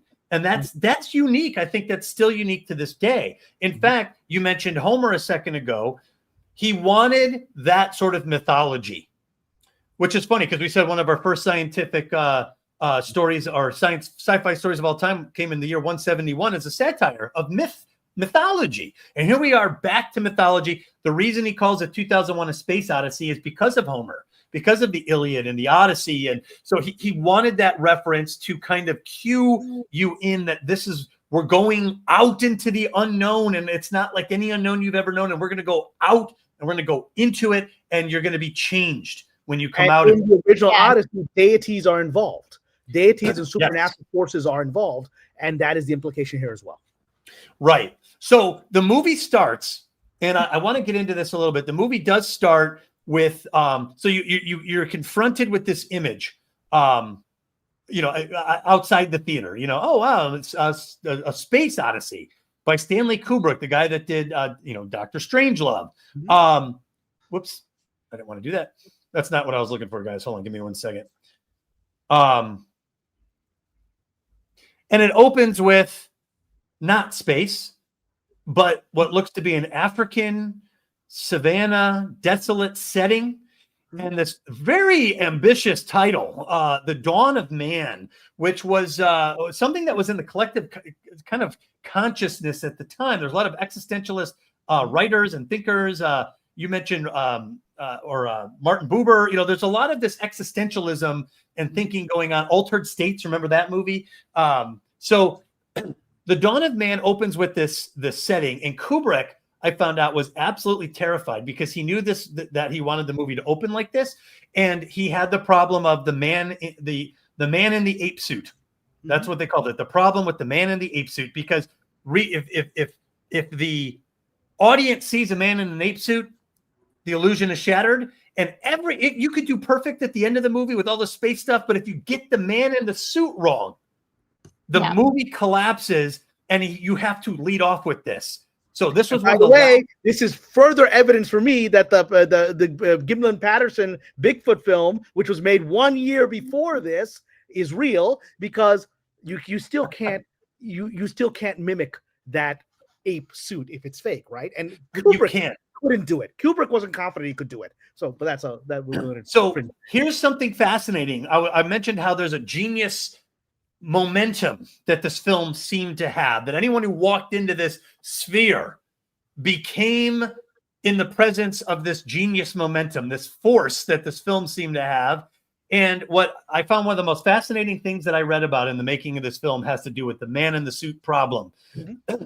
Kubrick didn't have an answer for it. So he said, how am I going to do it? And they already started production, and he kept punting on the Dawn of Man part. And he goes, I have to solve it. I'm out of time. And they're like, if you want some thought, I know the one guy who can help you. And the person he asked for advice from, according to the author Michael Benson, who wrote the book on this, he talked to the one person perhaps on Earth that had Stanley Kubrick's answer for how to deal with this. So he goes, how do I solve the man in the suit problem? And the gentleman's name is Dan Richter, and he was a mime. And he was, which is a very low tier in the Hollywood creative space. He was a mime. He was in the I think London scene at the time. And he goes, I know exactly how you solved the problem with the man in the suit. He goes, meet me on stage in at the auditorium thing in 20 minutes. That's a pretty bold answer. When I was like, this guy just told Kubrick, meet me in 20 minutes. So he gets on stage and he performs as a mime silently 3 different ape-like personalities. One is fearful, one is alpha and bold, and the other is curious and wonderful. So he says, the way you solve it, he goes, throw away your script. You need to film it in a documentary style where you're not getting any other context and you're just observing, and the audience is figuring out the different personalities as they play out. So you're just miming apes. So, and I was like, wow, what an insight. That's crucial to the success of this film, this mime's thought. And then they introduced him to Stuart Freeborn, who, by the way, designs Yoda. Stuart Freeborn is a legend in Hollywood. He's like the guy. And they pair this mime, Dan Richter, up with Stuart Freeborn. And Stuart Freeborn makes an ape suit. And Dan Richter's looking at it, and he's like, not going to work. And Stuart Freeborn's like, I'm Stuart, like, of course it's going to work. I'm the best there is. He's like, it can't work. He's like, you need to see the eyes. It was a big deal for Dan Richter to be able to see the eyes, because that was one of the problems with the ape suit issue. So, and I think this is, we all have memories while watching this film. You can see the eyes of these apes, and the eyes become part of the mime experience when you're watching them. So they redesigned the whole film. They take off the suit, and they even designed wires that if you opened your mouth, the lips curl back. Big invention that had never been done. And what's happening is, by Stuart Freeborn confronting Dan Richter, the mime and the legend of Hollywood arts and crafts. At first, he said that Stuart Freeborn was very resistant to taking any direction or feedback from a mime that no one's ever heard of. He goes, but as he understood what the Dan Richter was trying to achieve, that the two of them began their own process of the back and forth. Cameron, I know you know what when you get in that creative collaborative mode, and it's like everyone's clicking at the same time, it happens, and they develop a new suit, and they bring a whole troop of mimes in to just be these apes. And Kubrick's like, I know what to do. I know how to film this. So this film then becomes you just sitting around and observing apes in this desolate African environment. And what's interesting, I thought about this. I was like, I guess I knew that they were actors, and yet I was always convinced enough, even to this day, that I'm still watching non-human primates. Do you guys have the same experience? How do you feel about these? What do you think about did they solve the man in the ape suit problem here? Well, for me, I don't think they did, but I thought it was really good. I mean, I am also a person who, even if a special effect isn't perfect to me, I'm willing to get into the mind of the or into the moment. And they did a great job. I mean, I can't do it, so I can't do that. I think they did a fantastic job. But I was still, I mean, if I can still see them, that it wasn't real, like it's real. Costume. It's a costume. Yeah, it's a costume, but it was fantastic. I mean, the storytelling was great. I think it was convincing enough to get through these scenes, to get what we needed out of the Dawn of Man segment of this film, which lasts about 20 minutes, by the way. Yeah. So it's very lengthy, and you get to see their sort of thing. The reason I think it's because it is very different from what is done in Planet of the Apes, which is released at the same time, right? And those, again, Planet of the Apes had incredible makeup, but you very much do realize it's human beings underneath, apes, right? Whereas here, these creatures, I mean, because they're not even apes, they're sort of like proto-human. Right? Primates, Primates, there's something else, the missing link, whatever you want to call it. But and the fact that they're shaggy and grizzly and whatever is effective in creating that sense of a pure animalism, right? And actually one of the most visual moments for me in this sequence was when they're sort of all afraid of the rain and the thunder, and they're all gripping together, right, and hiding, which is the powerlessness of being in nature, and then they're suddenly going to be able to master nature once they encounter the obelisk, right? Right. Well, and they show leopards leaping onto them and like killing them. My dad he's like, there's one mistake in my opinion with Stanley Kubrick. I was like, what, Dad? Where did Stanley go wrong? And he said that the scene with the leopard and the zebra should have been a leopard with one of the primates. And I thought, I was like, that's not that bad of a suggestion, actually. That's not bad. Yeah. But a little Cameron's right. dangerous to pull off, though. Right. In fact, he only could do it in 2 takes, because the first take was just kind of a dry run. But the leopard was so scary, and they realized that the leopard doesn't know that this is a man in a suit. Yes.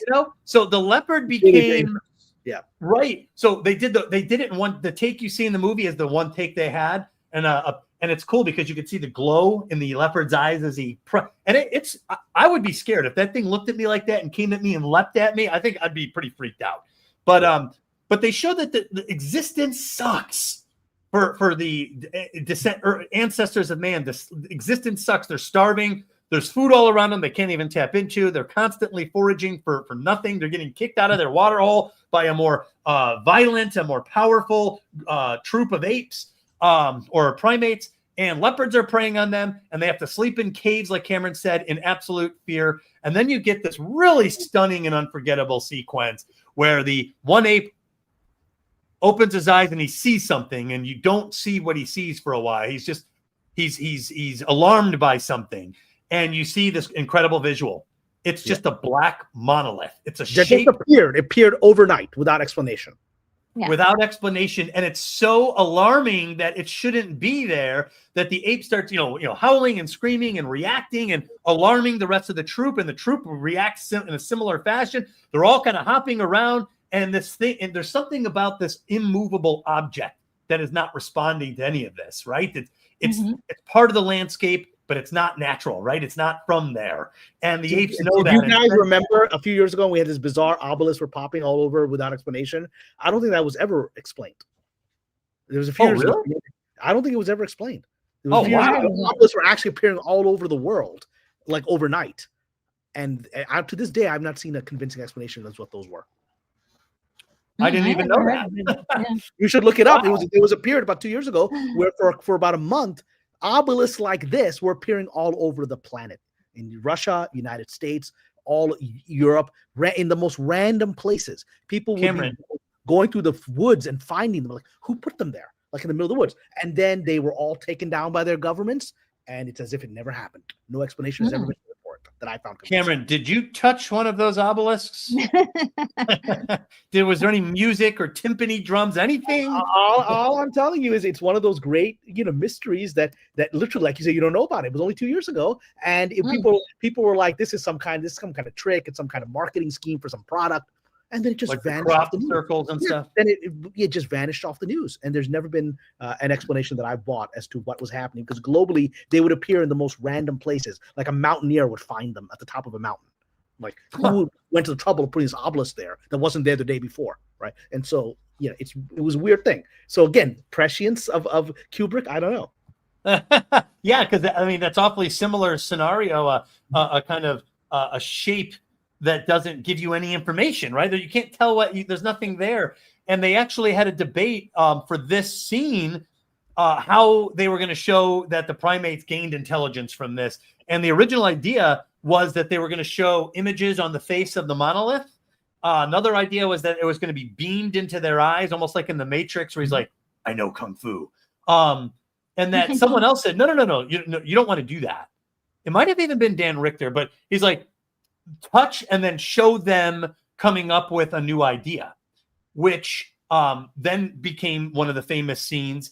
There's a lot of timidity approaching this thing, and it's an incredible scene with the music playing and these primates surrounding this unknown shape and touching it. It's very religious in its sound and impact, I would say, on the audience. So the very next scene gives you some indication they are now meat eaters. All those tapers that were moving around are now food, which you get the sense that this almost guarantees or increases their chances of survival and also increases their brain capacity, right? With all respect, the protein advanced, human brain cranial capacity. So yeah, right. And then you get one of the most iconic scenes in film history. His name is Moonwatcher, by the way. So this character has an actual name, and Moonwatcher is sitting amongst this skeleton, right? And gets an idea. And according to Dan Richter, he's like, I couldn't just pick it up because Kubrick's first direction was smash the skull, smash them and stuff. And he goes, no, he doesn't know what a weapon is. He's never seen one. There's no context. There's nothing he can draw upon where he's seen some animal using a weapon. He goes, weapons are not a concept that are known to this creature. Even so, he wanted him to take his time, testing out the gravity. And so Kubrick's original idea, which still stays in the film, was to show the smashing of skulls with the bone, the violence of the bone as potential for technology, basically. And when he was filming, Richter was tapping, not smashing, tapping it, and one of the bones flung up in the air. And Kubrick was like, that's it. He goes, the kinetic energy of bones moving up and bouncing and flying up in the air is more important than the smashing of the skull, which was just violence for the sake of violence. He liked the idea of the kinetic energy, the bone. So like when he hits the rib and it flips up in the air, that's what Kubrick wanted. Which leads to the greatest edit of all time. Which is crazy because I didn't realize. What's that? After when the bone becomes a space station, I think that's the greatest edit of all time. We'll get to that right now. I guess in 1 second because this bone thing leads to something. Yeah. But so it's interesting that Kubrick thought the kinetic motion of the impact with the bones fly. That's what led him to the scene you're talking about. Did you know that he didn't think of that until Dan Richter came up with that alternative to skull smashing? I was like, man, Richter, this guy, Dan Richter, this mime seems to be exactly in tune the way he needed to be. And in some ways, he reminded me of Andy Serkis with Gollum. And Andy Serkis in King Kong, which is his King Kong is actually one of my favorite films, 2005, because I loved it. It's so real because Andy Serkis is doing all of the movements of Kong that make it believable. Well, right. And it's another situation where, so Peter Jackson's doing Lord of the Rings. He's got this epic in his head. And here, the body guy for Gollum has a totally different vision. And Peter Jackson had the foresight to clear the way and let Andy Serkis spearhead it. And when I was listening to this, I was like, this is the same story. Dan Richter understood something vital to the success of this story. And Kubrick had the foresight to clear out of the way and let this guy take the lead. So I'm going to give you what I think happened there from a creative point of view within Hollywood. So the nature of mime as artistry, the nature of it is pure presence in body. It is mastery of body, right?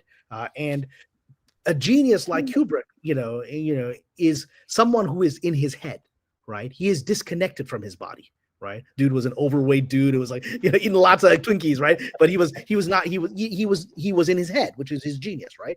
But at this moment in this story, you cannot be in your head because the creatures are not in their heads.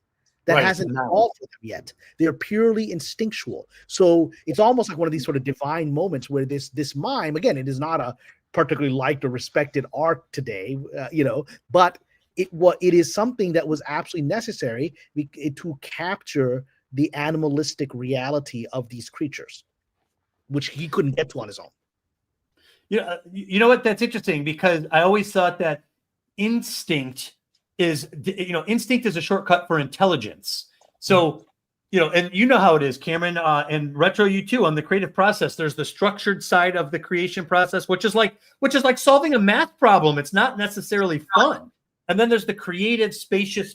So if Kubrick was the intellect, then Dan Richter was that intuitive side, that instinctive side that was necessary to make this work.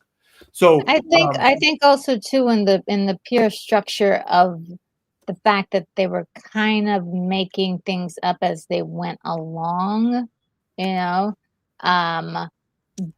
you have the essential idea of what you want, but there's a lot of room to improvise.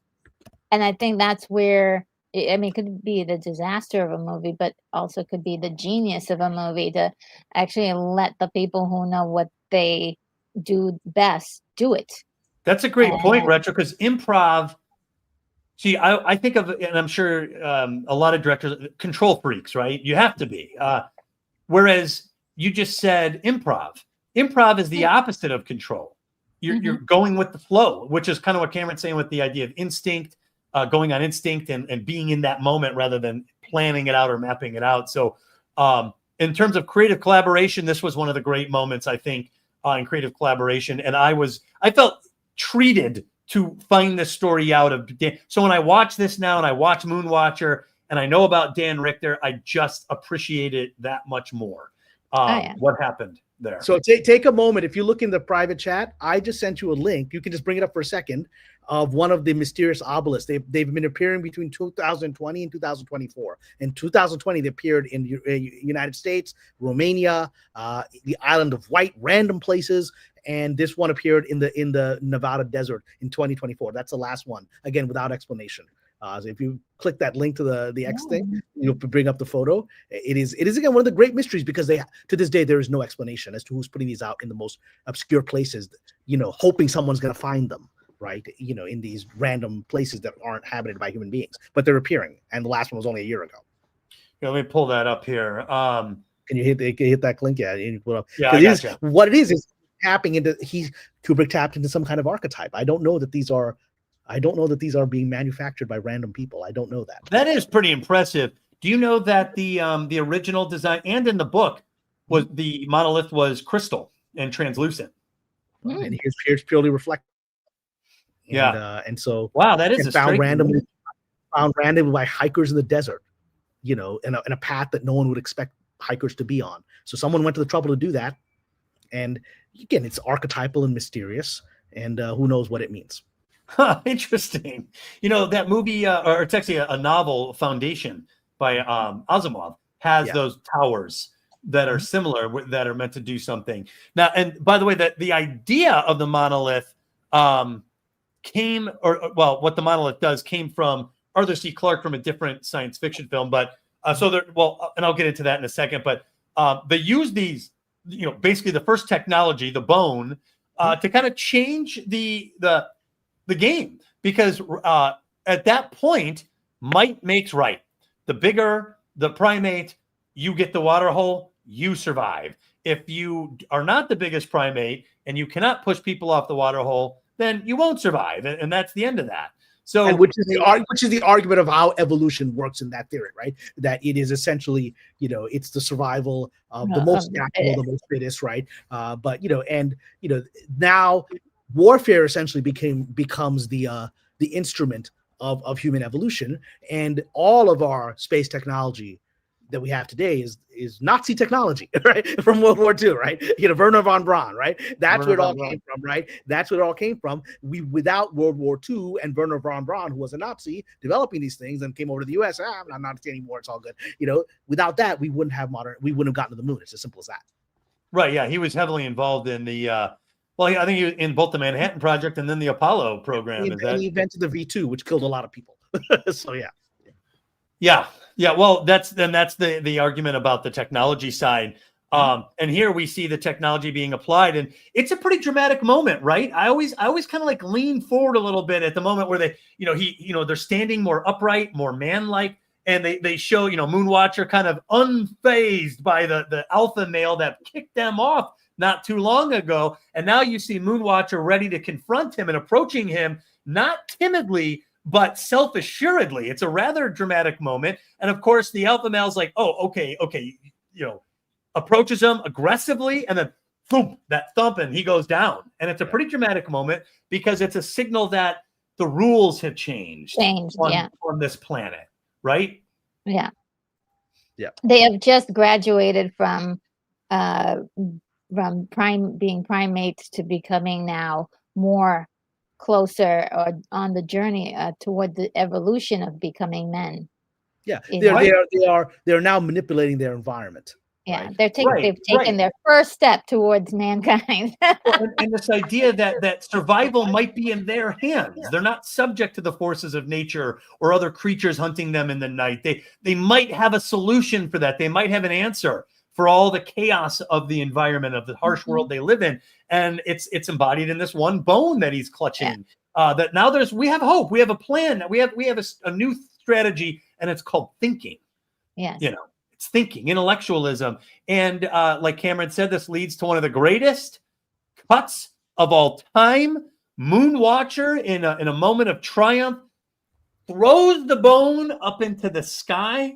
And to this day, this is the as far as a cut goes, it's the largest jump in time between one scene and the next. And you have basically prehistory there encapsulated in the first technology, the bone, and in the very next shot, and it's a hard cut. You're in space. Yeah. It's unbelievable. And Cameron, what do you think? It's a hard cut. You know, it is a hard cut. Because again, he knows the reason we're talking about it 60 odd years later is that it got its message across without a single point of dialogue, right?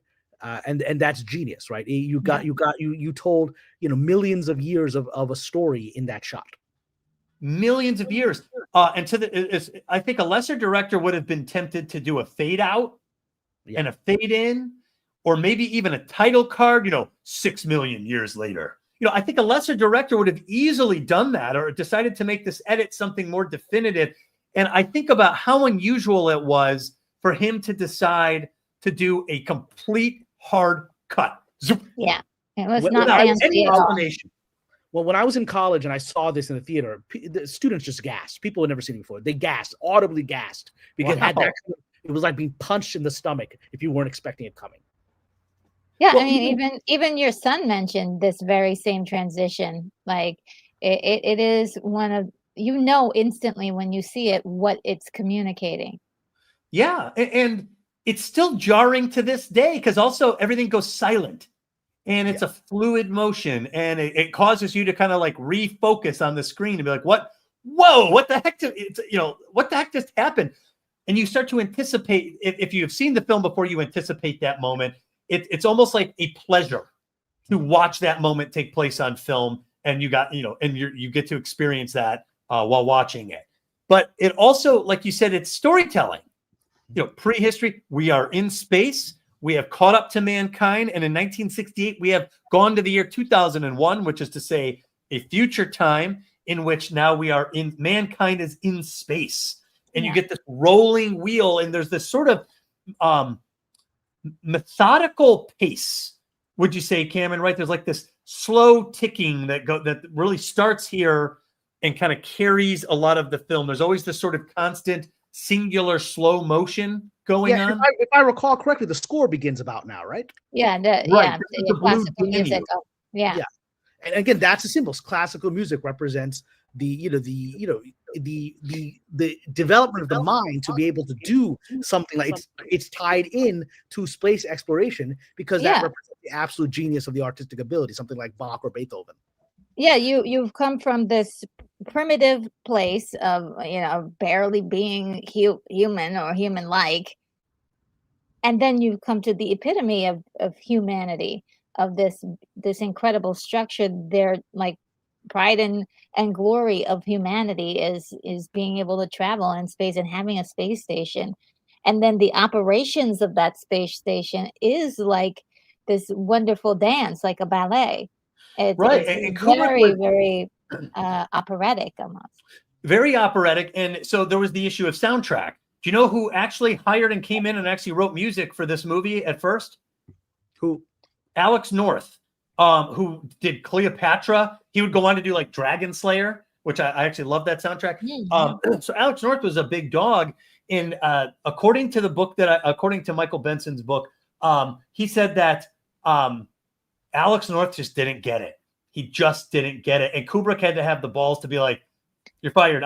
Sorry, it's not going to work. He told him what he wanted. And by the way, if you Google Alex North soundtrack to 2001, there's 7 minutes of music you can listen to that Alex North scored and even sued Kubrick for not using. That he actually wrote part of the score, but he goes, nope, not going to work. So he decided to go with, and it was a big gamble, the Blue Danube, which he described as kitschy music. He's like, is this going to work? That's Strauss, right? That's Johann Strauss, yeah. Johann Strauss. And obviously it's now famous. This is all famous stuff. The Blue Danube in this waltz in space. But you needed that. You needed this waltzy, almost, pleasant, because, it just shows that this has become a norm now, right? Yes. This isn't majestic, like, wow, that's going to come later when we transcend what human beings know, right? Yeah. As of now, in this world, they're going to the moon, they got space stations, they got like a McDonald's on the moon. So that's the kind of normal kitchen music you'd have because it's normal. Yeah. It's elevator music. Yeah. And That's and it just says, if you like even consider the movements of like the ladies, the astronaut service ladies, they're really performing a dance, because imagine yourself being on a weightless place like that. You would probably fumble everywhere, and these guys are just going through their daily life like as if it was a beautiful dance. And now, so I mean, this is storytelling, but done in such a way that it also is beautiful at the same time. And it's also meant to immerse you, right? You're looking through the cockpit window at that traveling space station that's wheeling through space, and you're with the pilots who look, it's relatable, right? Like you've looked, you board a plane, you look left, and there's the two pilots in the cockpit. It looks just like that. They're in the cockpit, they're getting ready to fly, and now they're operating in space. It's familiar, and yet it's new. But what's amazing is this still is farther than we are today. We're not there yet. No, yeah, we're not there. We're not there in 2025. Yeah. Yep. So, and by the way, when they did some of these effects, like for instance, you mentioned the flight attendant retro, they built a revolving set and fixed the camera in order to get these scenes, very similar to how they shot the scenes in Inception. And I love those scenes. Those are incredible scenes where the Hans Zimmer score is going on, and you've got them jumping from like wall to ceiling and fighting in this hallway, and the whole thing is spinning. So that's how they got, and then they also use piano wire to get some of the zero gravity scenes. But these were, the zero gravity is absolutely stunning. It's so real. Yeah, I'm sure it shook people up in '68 because they would then watch footage being done, grainy footage of the astronauts doing that, but it looks exactly real. Yeah. Yeah, it looks exactly. And one of the tricks for sure, and they were doing this back in the 40s for, I think you can see a Fred Astaire dance routine where he does this. He turns the entire place upside down. Is that you just affix the camera? I'm sorry, you turn the camera up around as you're still on the ground. So the actual thing that you're looking at is actually operating with gravity, but it's the camera that's moving around slowly, that you can't, that is creating that look like it's going upside down. But it's very convincing. Even now, you get a sense like, oh wow, this is footage taken from space. Yeah, this is footage. all in camera. No, no CGI. I mean, my goodness. Yeah, it's all practical effects. He did what he had to do, right? Yeah, they're not even using 2D animation or anything. So, I mean, that was the other cop out. It's like sometimes they would do like a 2D animation to make it look like something's doing something, but this was all in camera. It was incredible. It's right, and it like from Star Trek and the shaky cam every time the Klingons hit the side, they're gonna just shake the camera. Totally, but he really spends time. This is a flat screen TV. That's not even in anyone's mind in 1968 as a possibility. And while this scene is being shot, that Earth or that moon is spinning in the background. So there's movement in the background, and it's not even worth. It doesn't even hold his attention. This spectacular view out there. He like us, he's got things to do. He's got a phone call to make, and that's Stanley Kubrick's daughter, by the way. Oh, yes. Now, I just want to clear something up because a lot of people think this is the first time a lot of these images of like flat screen TVs and maybe even like an iPad or something that we see later on. There are images such as these in a movie called Things to Come in 1936 that did a fantastic job, a black and white movie that actually has this kind of futuristic look to it. Even has like hologram imaging and all that stuff. So check that out if you guys if you love sci-fi from the past. Things to Come. Gotcha. Yeah, okay, awesome. Yeah. I'd be curious to see how a 1930s mind portrayed it. Yeah, because it's like when we see the movie Alien. It's all future tech, but it's like 70s future tech. So there's a little time capsule there. I love that, by the way. But yeah, they're showing him, doing things that we do today, and he's talking about her birthday. Daddy can't make the birthday, So these are meant to kind of sell you on the world he's occupying, and I think that's where the genius of these scenes is whether or not you thought the scenes were slow, whether or not this worked for you on the action level or engagement level, doesn't really matter. Because there is a world here for you if you hit play and watch 2001, and it's a complete world. It's a fully realized world. And the characters, and I actually made this observation watching Final Fantasy. It's like an animated movie. Oh, yes. That there's something to characters who can operate proficiently in this imagined world. And it's not just the imagined world, but that the characters are operating proficiently with the technology. And you get that here. You get a sense that these characters are all very proficient in the year 2001, operating in this world. So that is part of the seduction of this film as well. That Which this is also linked to the opening scenes. The hominid groups. I was just going to say this. Each other, they create a little society. And then the technology changes the nature of society. Now look how comfortable they are. They're relaxing, on a spaceship heading to the moon and having drinks and just chatting. And in the background is Hilton. It's a Hilton hotel.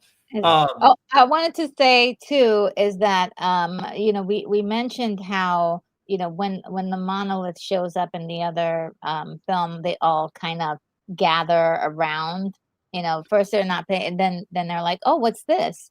So all of the stuff that's leading up to where we get to the next couple of scenes is definitely that happening, but in the way the modern world of 2001 it would do it, right? It not the way the apes did it, but the way that this society would do it. Right. I love that we're basically getting the same storytelling, but it's done now for an age that's even further than where we are now. Yeah, and it's quite a contrast, right? Like, you obviously, if you're in the theater, you're remembering the images of the primates and Moonwatcher and the encounter with the monolith, and so we understand that this is a powerful thing. And so now you got guys in these silver spacesuits, and they're believable spacesuits, and Kubrick has really put you into a futuristic world and universe where all of this is blasé and normal. And here this society encounters an object we last saw in prehistory at the dawn of man. And it's buried in the moon. And by the way, this scene was the seed, the catalyst of the entire film for Arthur C. Clarke. His how it is, Cameron, you kind of have this one idea and then you kind of build off of it. His one idea was the monolith is buried in the moon, and when man discovers the monolith, it sets off an alarm to alert the cosmic. So now the next stage is going to be because it's literally like breadcrumbs. The aliens or whoever the beings are that spread breadcrumbs of human evolution. So once this is triggered, the next thing can happen. Right. That's right. And that was the starting point premise that Arthur C. Clarke had, that he's like, I really like the idea of this being on the moon. And of course, from there built out all of his storytelling and this incredible film. But so this was really the catalyst scene that was one of the first envisioned parts of this movie, was this idea of the astronauts arriving on the moon and encountering this object. And like Retro said, they're not hopping around and like primates. They are walking up cautiously, curiously. There's an over the shoulder camera shot, which Kubrick filmed himself, by the way. He followed them out and walked with them. So if you think that's immersive too, now you're with the astronauts, right? You're approaching the monolith on the moon's surface with these guys if you're in the audience. And then, of course, and I love this scene. I don't know why, but I love it. Now, Advanced Man reaches out to touch, God, basically the symbol of God, and it's less energy in the scene, and yet it's no less dramatic. And of course, they don't show anything here similar to what that he transforms into a more intelligent being. This personal astronaut doesn't go through any changes, but it does signal that humanity has reached the next level here. No, but you see, that's the thing is, they know that if human beings are going to uncover this, they're also going to pick up the signal that it sends, right? Yes. Yeah. Right. And so that's the point of it. The point was now to get human beings card. to leave. Yes. So now go into deep space, right? It's the breadcrumbs. And so that's Pointing towards Jupiter. There was no it was not needed at this stage to evolve the human mind. What it was needed was to get them into the direction that would evolve them, to get them physically past their comfort zone. Right. That's right. And so he touches it, and it's kind of funny. They're actually posing for a selfie or for a portrait. They're all standing in front of the monolith when the alarm goes off. And it's a pretty loud alarm. Even when I'm like, man, that's like ear piercing. It's the most annoying noise you probably ever hear. It's really bad. It is, but it's the premise of the story. The alarm has gone off. Humanity has reached the stage. It sends a signal to Jupiter, and that advances the story. So this closed off probably the smallest part of the story, which was, the first part was the dawn of man, 6 million, 10 million years ago, whatever. And now you have this segment where it's just, according to the film, modern day images in space to convince the audience that this world exists. This world is fully functional. There's no strings or wires that you could see. It's not fantasy. They're not carrying broadswords and leotards into space. This is like the Mercury missions that you've seen on TV. This is real science fiction. It's convincing. And now we come to the end of this section of the story, which is man's next activation to the next level. And we do get, and Cameron, I'm curious what your thought here is. So we have one of the greatest edits of all time with the hard cut with the bone. And then we get a title card here to move to the next phase. So he doesn't do a hard cut here. We do get a title card that says, I think, the Jupiter mission 18 months later, right? Yeah, because we do need to understand some time has passed within this event, but it is not millions of years. It is not hundreds of years, right? That this event has served as a catalyst because it is part of the story. In the same way that, the first stages of the hominids, reacting to the monolith is, they start changing their eating patterns, and then eventually the monolith's effect is to get them to start using tools, right? And so, but because we don't want to see the deliberations of how they get to, we've got to go track this signal, we just jump. And now, because had he not done that, we would be thinking, did this happen a day later?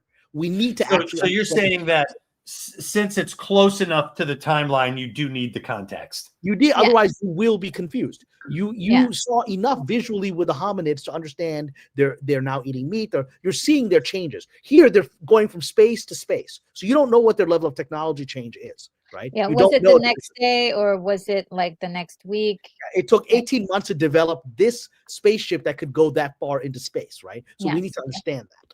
Yeah.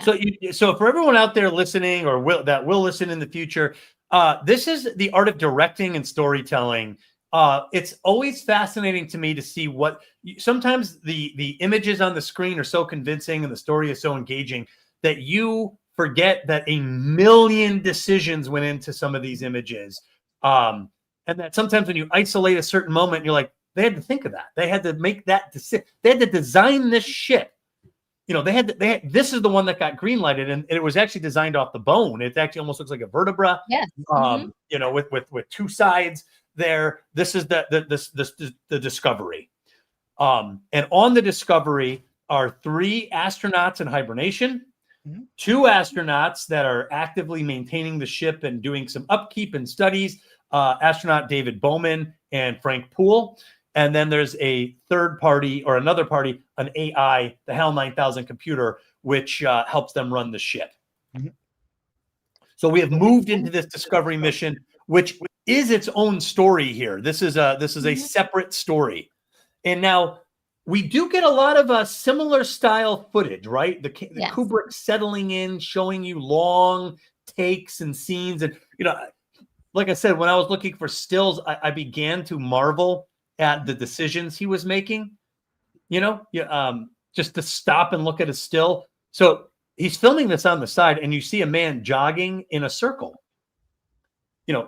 It's a pretty unbalancing image because I don't know if we've ever really seen that before. Have we, Cameron? Is there any movie where you see a man walking or jogging in an endless circle like that? Not because they didn't have the technology to do it. Not specifically that. Yeah, I did. Like I said, they have shown dancers. They've shown like tricks like that, but it's not. And they have shown some moments of like a cyclone or something where it's been upside down. They do the same trick with the camera is really doing a lot of the heavy lifting here.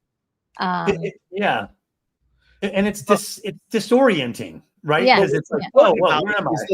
It's scientifically accurate. They need to have this centrifugal force to create the gravity. That's the theoretical artificial gravity. Yes. We're not in Star Trek world. We just presume there's artificial gravity that's not explained how it works. Inertial dampeners. Yeah. Just go with it, right? You go with it. But here they're like, human beings have never gone this far into space, right? And now they've got to create a vehicle that's going to allow them, and also that's going to allow them to physically exercise and not deteriorate body-wise for this long a journey. They've never done it. Yeah, this is cool. Actually, story point. Yeah.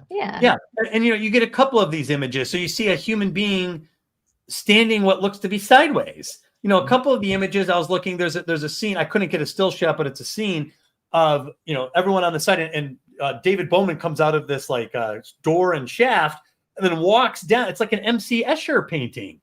Where like the laws of gravity don't seem to apply, and yet there's some physics at work here. And this scene is interesting too because you do see the astronauts in hibernation. The more I watched the still shots and really looked at each scene, every scene gives you a plot element. Yes, that is important. So like if you stop and pause, like there's the 3 astronauts that end up dying. So he's very conscious of what he has in his shots. And he keeps you off balance with showing you an upright shot and then these, long sideways shots. And then, of course, they introduce us to the archetypal big red eye, the HAL 9000 computer. And it's an interesting exposition, right? It's like a BBC report interviewing HAL. And the voice is Douglas Rain, who will come back to reprise the role in 1984 for the year we made contact, 2010. As does Keir DeLay, who plays David Bowman. So here's the big red eye, and it's a cool shot because you see David Bowman's reflection as he's coming up in zero gravity, being observed by HAL. And what again, we talked about 70s future and Alien. This is 60s future here in 2001. But I also think even to this day, 2025, this looks like it could have been used to pilot a spaceship in space. What do you guys think about the aesthetics of this? Yeah, for sure, because I think they were thinking what would it look like in the future, not so much as like Barbarella, where they're doing like weird and odd looking spaceship type things. Even in the beginning of Planet of the Apes, there is a space travel kind of scene there, and of course all of their equipment is like buttons and like flipping things. Here it's a little bit more future techy. There are some buttons, but they light up and all that. It's many cameras, not just one camera. So, yeah, which is it reveals that they have to have multiple trajectories to understand what's happening, because they don't have in deep space they don't have any reference points, right? Because if you remember in Apollo 13, how did they get back to were they able to slingshot around the moon when the rocket ship went haywire? They had the moon as a reference point, and how did they get back to Earth? They needed the Earth as a reference point in order to be able to do it. But they don't have any of that deep space, right? They're in unexplored territory. And so they need this constant. This is the level of sophisticated, production design. They're aware that they have to be looking at everything to orient themselves. Right, and not having a reference point can be psychologically panicking. I have been lost in the woods. I've gotten turned around underwater scuba diving. When you lose your reference point, you panic because which way is up and which way is down. And in space, there actually is no up or down. It's all the same, technically. Exactly. It's a one-way step to death here. You can't be even 0.1% off in your angle, right? You're just going to die. You're just going to float into space for eternity and never come back, right? And so this is why it's sort of. I just have to step away for 5 minutes. I'll be back shortly. All right, everyone, keep talking. Okay, you got it. So now Retro, what do you think about this? Because I remember being kind of shocked, but because you have this incredibly convincing space world that 2001 builds out for us slowly, but it does build it out, and it is convincing. It is immersive. And one of the first things we see an astronaut doing is something that's so unexpected. Frank Poole's like sun tanning and lounging. Yeah, it's very interesting because, and I talked about this in my review. We're starting to get to the characters that are character study, if you will. And this particular character is so like cold, if you will, and non-responsive, very robotic. His parents are telling him, "Oh, we got you a raise," and he goes, "Oh, thanks." It's just not really. It's his birthday. He doesn't care. It's very like, "Oh yeah, it's my birthday." There is something very cavalier about his attitude. So, and now I heard a couple things about why the film and the filmmakers chose this route. One is to show human complacency within technology. That technology is doing so much that the human beings have become almost like, robotic themselves. There's nothing much for them to do. So which is essential to the plot, because if humans are becoming complacent with technology doing all the work, then the conditions are ripe for technology maybe to pull a fast one, right? Yes, and we'll get into that as we go. Oh, but definitely.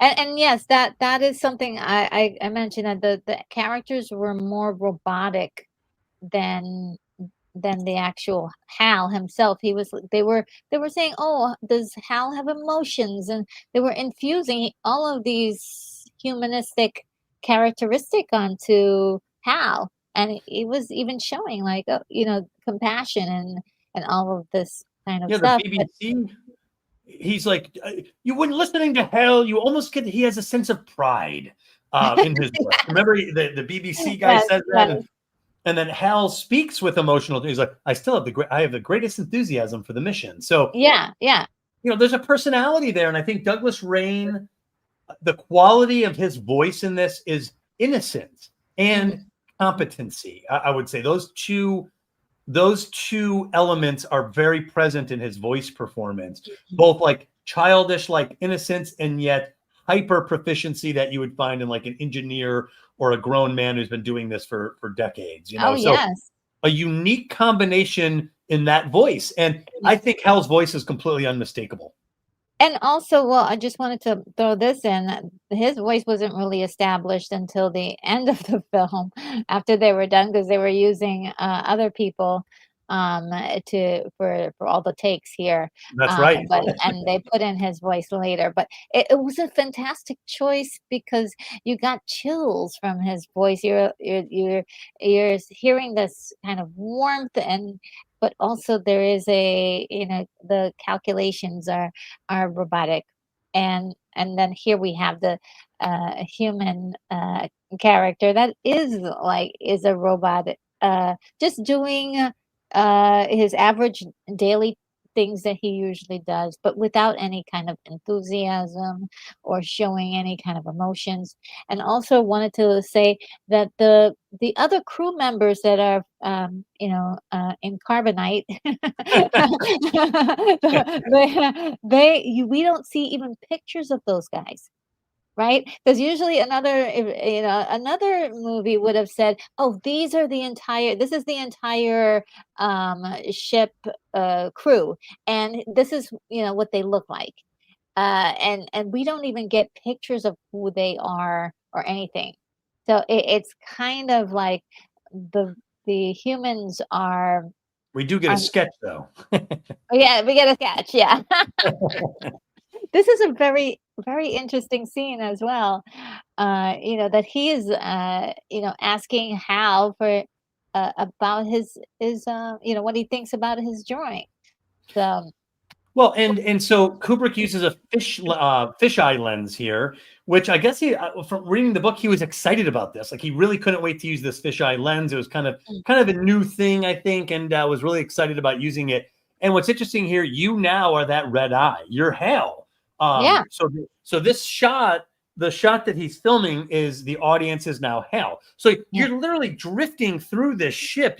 The point of view, 1 minute you're David Bowman and you're or Frank Poole doing boxing as you jog down, the next minute you're David Bowman coming up and taking an inventory or doing a sketch, and the next minute you're Hal observing a human astronaut as if you're a machine staring out at this guy. So all of this, I think, does have a long-term effect on the viewer. yes, it's psychologically playing with our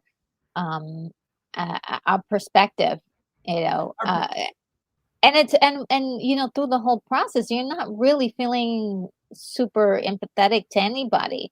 I'm not like completely attached to any of these characters, including Hal. It's just, if anything, I am attached to Hal because he's the one that's actually showing some kind of emotion or feeling or response. Well, and I think the innocent side to that voice, the expressive innocence and competency of the voice, it sets up so well the chilling precision of Hal when he turns. Yeah. Like, oh my God, this guy. He sounds like a kind person, right? Yes. So that's the part that's chilling, is that he sounds like a sweet, empathetic, kind person. Well, so the other thing that I heard about why these astronauts are so stoic and passive, and so one was the idea of complacency within technology.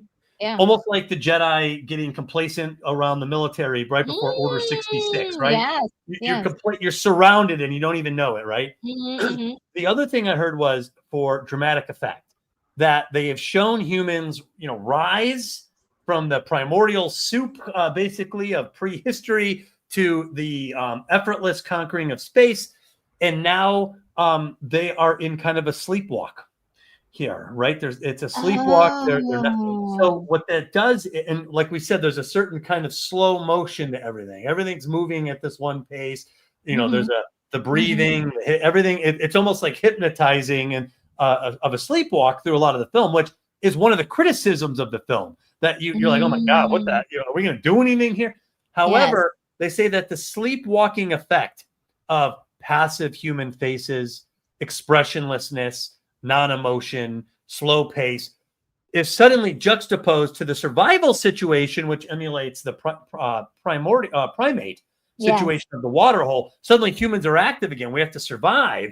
And it awakens David Bowman to then behave on that primal level. He moves faster. Everything's quicker. And then when you are thrust into the Stargate at the end, the juxtaposition from the slow motion malaise that the film puts you in, you're suddenly blasted into the Stargate with this fast motion and a lot of activity and action all at once. So I heard that it was actually done by design for dramatic effect.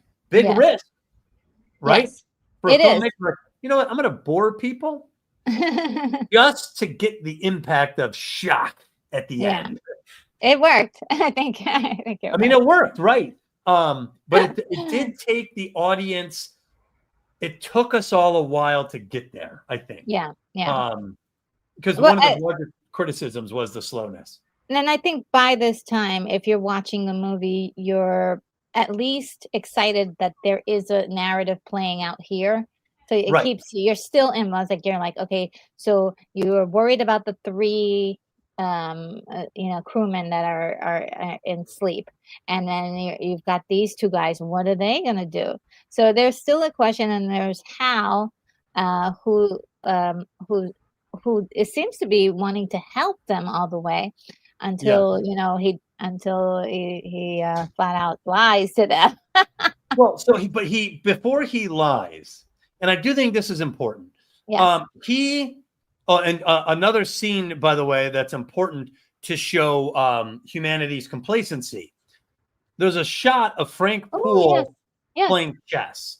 And in this scene, so he's basically playing Hal. Hal is the AI behind the chess scene. And while he's playing, he goes, "I'm sorry, Frank, I think you missed it."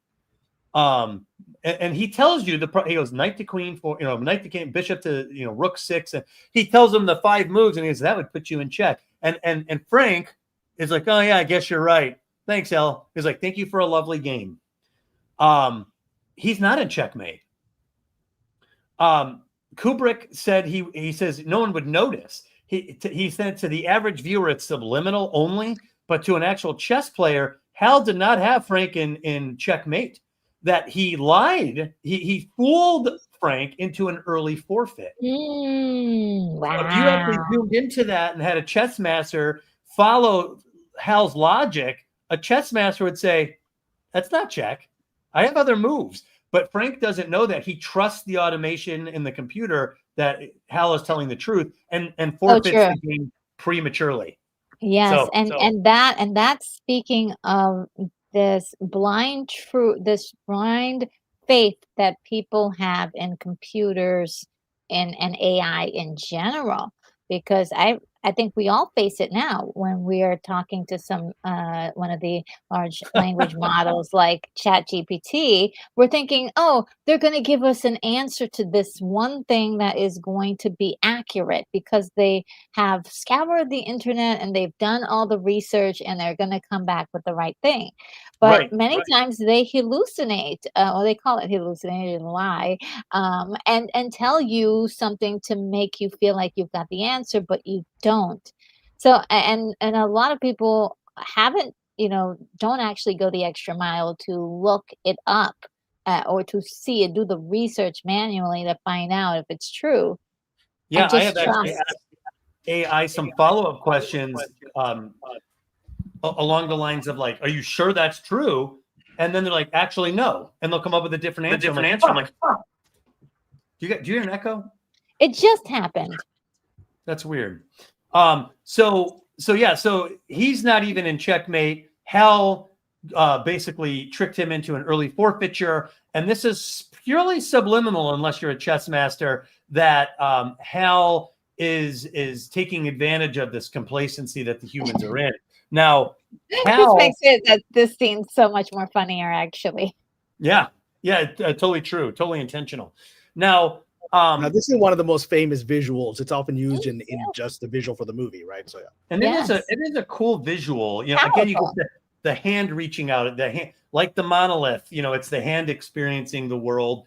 There's that great line in Star Trek: First Contact. The movie's okay, I kind of like it, but they're touching one of the historical spaceships, and Data asks, "Why do you need to touch it?" And Captain Picard is like, "A human likes to touch things because it connects you to the whatever it is you're touching in a special way." So you kind of get that image that he's feeling his way through this ship and he's going out to repair this camera. So it's important. But it's also important to point out the visual of the concentric circles, which has a lot of mystical meanings, mandalas, right? The idea of the singularity, the black hole. You could even make an argument that the circumambulation of the Kaaba is a recreation of that kind of the centrifugal thing, and that may be in many ways, an image, the centrifugal turning, which is religious and primordial. Yeah, Wow. and there's also birth and also going The down death, the like it's literally tunnel. like you see the tunnel of light of death, right? I mean, Yes, very exactly. Yeah. Am I unsophisticated if I say it makes me think of the Genesis wave in Star Trek 2 and Kirk's trying to escape and you get those concentric rings kind of. But it's not. You're not. But that's exactly why was that image used, right? Because it is the human instinct, and I think it was actually in Flatliners, where the original Flatliners, where they use that visually, where one of the characters flatlines and they go through into the circle of into darkness into the light, and you realize it's actually the birth canal. Right, the character's coming, remembering, the soul is remembering the birth moment. It's actually not. So this is primordial. It's our first interaction with the cosmos. This is our first memory. Wow, and that's interesting too. You just made me think of the black hole, which has that sort of transfiguration sensibility about it. This idea of almost godlike cosmic powers in a black hole. And the opening to the black hole, by the way, is some of the earliest CGI. The opening sequence with the grid, and then you see the black hole and all that. Predates Tron. But came after Westworld, which I think is the first use of it. But yeah, so Hal does ask some questions to the astronauts. Hal attempts to reconcile what turns out to be competing programming directives, right? Yes. He is aware that this mission is greater than humanity itself. That there's that the mission has the highest possible priority. And yet it has to get done completely. And so there's that famous part. And it's funny, even my kid was, Lucas was impersonating just a moment. I predict a complete 100% failure of the AE, 130 antenna array. So Hal, like the chess game, convinces the human beings who are not questioning or pushing back at all that the AE antenna will have 100% failure in the next 70, I think he says 72 hours. And so it has to be replaced, right? And this is a critical part of trying to understand 2001, of which there are multiple interpretations. But here, Hal either misleads or malfunctions, either misleads the astronauts or malfunctions, because he makes a prediction that will turn out not to be true. Yes. And by the way, the film has set you up for this rather beautifully. I think they say the BBC reporter is like, Hal, now, is it true that you have a perfect operational record? Yes. Like, yes. He's like, I have never made a mistake in like 5 trillion command prompts or whatever it was. Yeah. Basically, which is what you get with ChatGPT, won't acknowledge its mistakes, right? We were just talking about that. We were just talking about that. Yeah, mine actually said some things. So I do a lot of research for the Byzantine Empire. And so every now and then I'll ask it a question and it'll say something. I'm like, redo the analysis with the knowledge that she wasn't married yet. It's like, oh, you're right. Blah, blah, blah, blah, blah. I'm like, yeah. I'm like, how are you wrong? How? So anyway, ChatGPT has its own problems there. Yeah. But so David Bowman goes out into space and he has to fix this AE camera, and we get this kind of really cool footage of how humans are operating in space. How do you fix an antenna out in space? David Bowman enters into this pod, and he's very dependent on Hal through this whole process, right? Hal, rotate the pod. Hal, do this. Hal, do that. And Hal is simply complying as he helps David Bowman to exit the Discovery. So he leaves the Discovery, and you get a great image there of beautiful. Right. Isn't that a beautiful image? Yeah, it's wonderful. And that's the antenna array that he has predicted that it's going to be a failure. Now, if you think about it from Hal's point of view, what a genius thing to pinpoint. Because if you lose, like Cameron was talking about the frame of reference, if you lose the antenna, cut off from the Earth. You're cut off from humanity. It would be a psychological fear, I think, a primal fear of being cut off like that. And the antenna's out in space, so not an easy fix for something that humans would place a high premium on protecting in terms of technological, continuity. This has to be this must be functional for this mission for humans to feel safe out here. You talk about the aloneness there. We have, it's fascinating to me that the first moon landing, we always focus on the gentlemen that were on the, Neil Armstrong and Buzz Aldrin, right? And Michael Collins, who just very recently passed away. Right. Michael Collins, who was in the orbiting lunar module, is often ignored. And yet, if you think about it, he had in many ways the most dangerous thing. He's alone in space, the first human being ever in history to be alone in space around the moon. Right? If you think about that, this guy is complete solitude from the rest of humanity. It's never been done before. Right? Man, I love that you just said that. Yeah, and I actually had one of my greatest, proudest moments. I made some comment about that to Michael Collins's Twitter feed, and he liked it. And I cool. So Michael Collins acknowledged me, whatever, that I was saying how courageous it was for him to be alone there. And also this guy, he took an incredible photo with someone put a photo of when as the astronauts were returning from the lunar surface. There's a photo of the module rising from the moon, and the Earth is visible in it. And someone pointed out, you realize that's a photo of all of humanity except for one person. Michael Collins is taking a photo of all of humanity. Wow, what an observation that is. Yeah. And he probably clicked like, Cameron, because that is so often overlooked, and he knows it.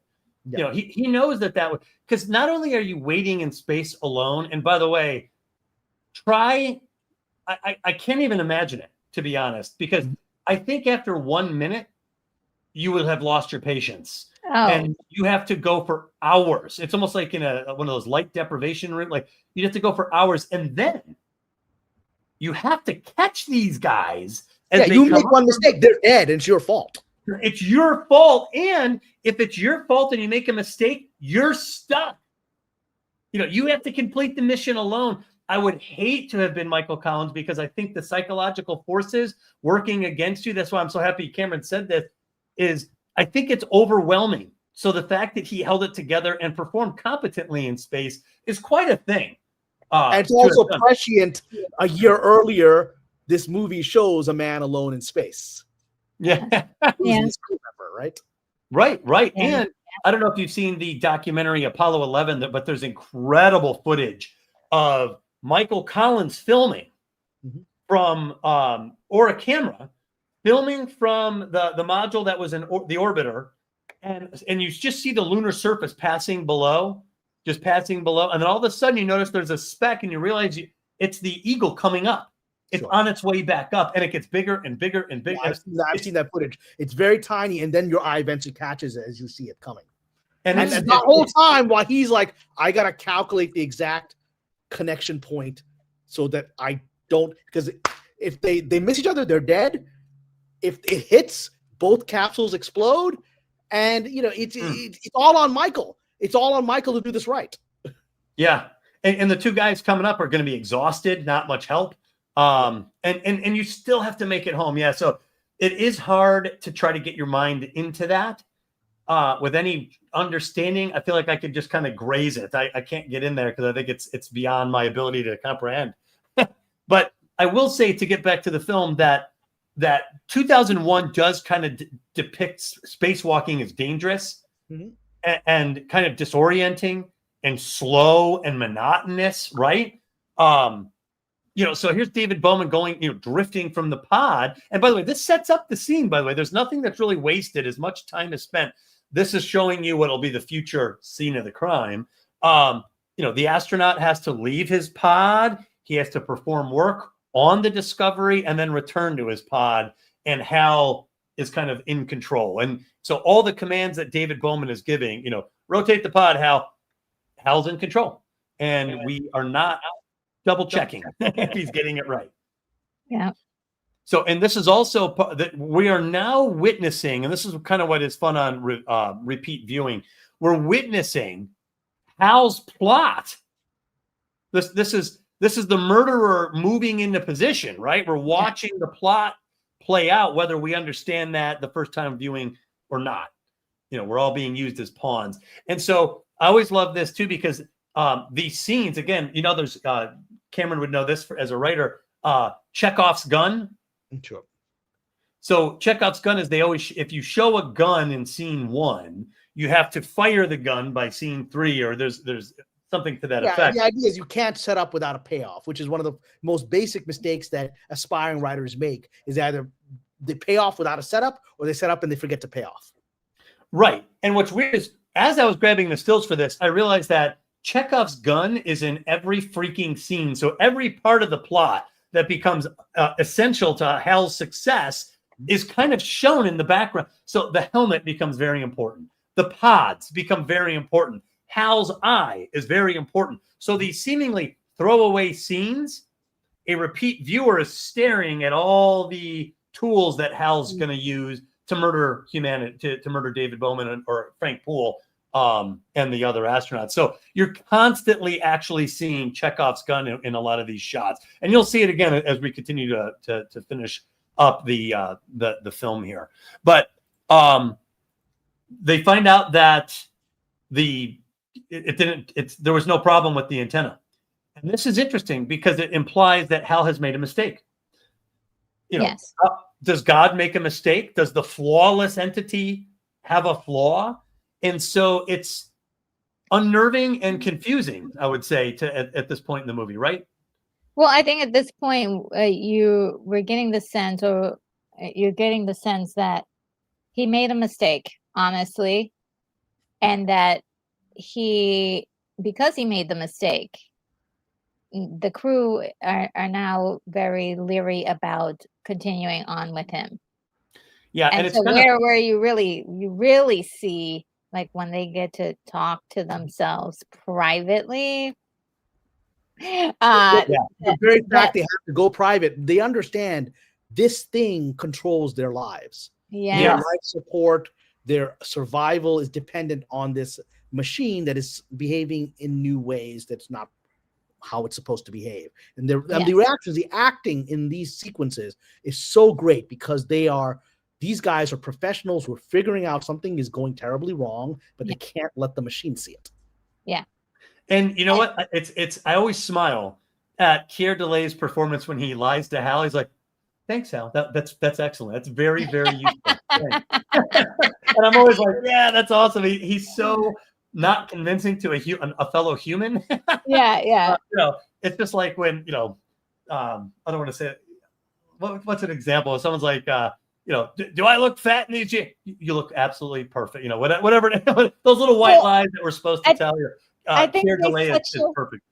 They set you up for that, because remember earlier he was kind of having, instead of relating to his his coworker Frank, he will shows his drawing to Hal.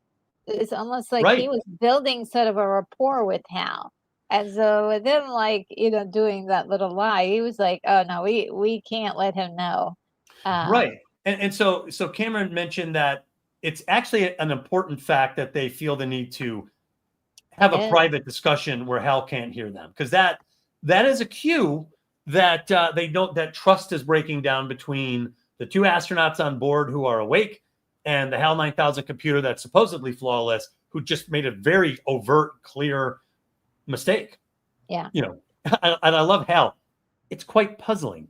I love how Hal kind of. He doesn't really own up to it either. No, in fact, he's like, he says, this kind of thing has cropped up before, and it's always attributable to human error. So he's like, can't be me. It's got to be exactly you. As ChatGPT when you confront it.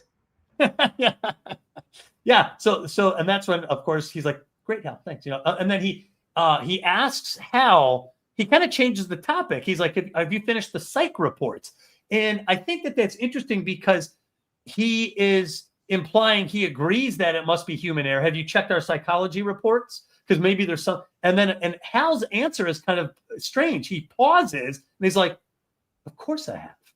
So it's a really uncomfortable conversation between him and the AI. You know, he's like, "Must be human error." He's like, "Yeah, you check our psychology. Maybe you'll find something in there." And he's like, "Yeah, of course I've looked there." You know, so there's already something's off, right? You know. Yeah. And so they go for this private conversation. And this, by the way, in the filming of this, Kubrick still didn't know how he was going to show and depict visually how Hal spied on them. And, you know, what's interesting is to us, it's like, well, just turn on the speaker. You know, it's so obvious to us that you would just, you know, Alexa, you know, whatever, you know, the speaker. It wasn't that obvious back then. And somebody else, like a producer down the line, unexpectedly says, "I know how to do it. Have him read lips." So it wasn't Kubrick. Again, somebody from elsewhere came up with a pivotal decision in the filming of the movie. So these, you know, both astronauts, they get into this pod.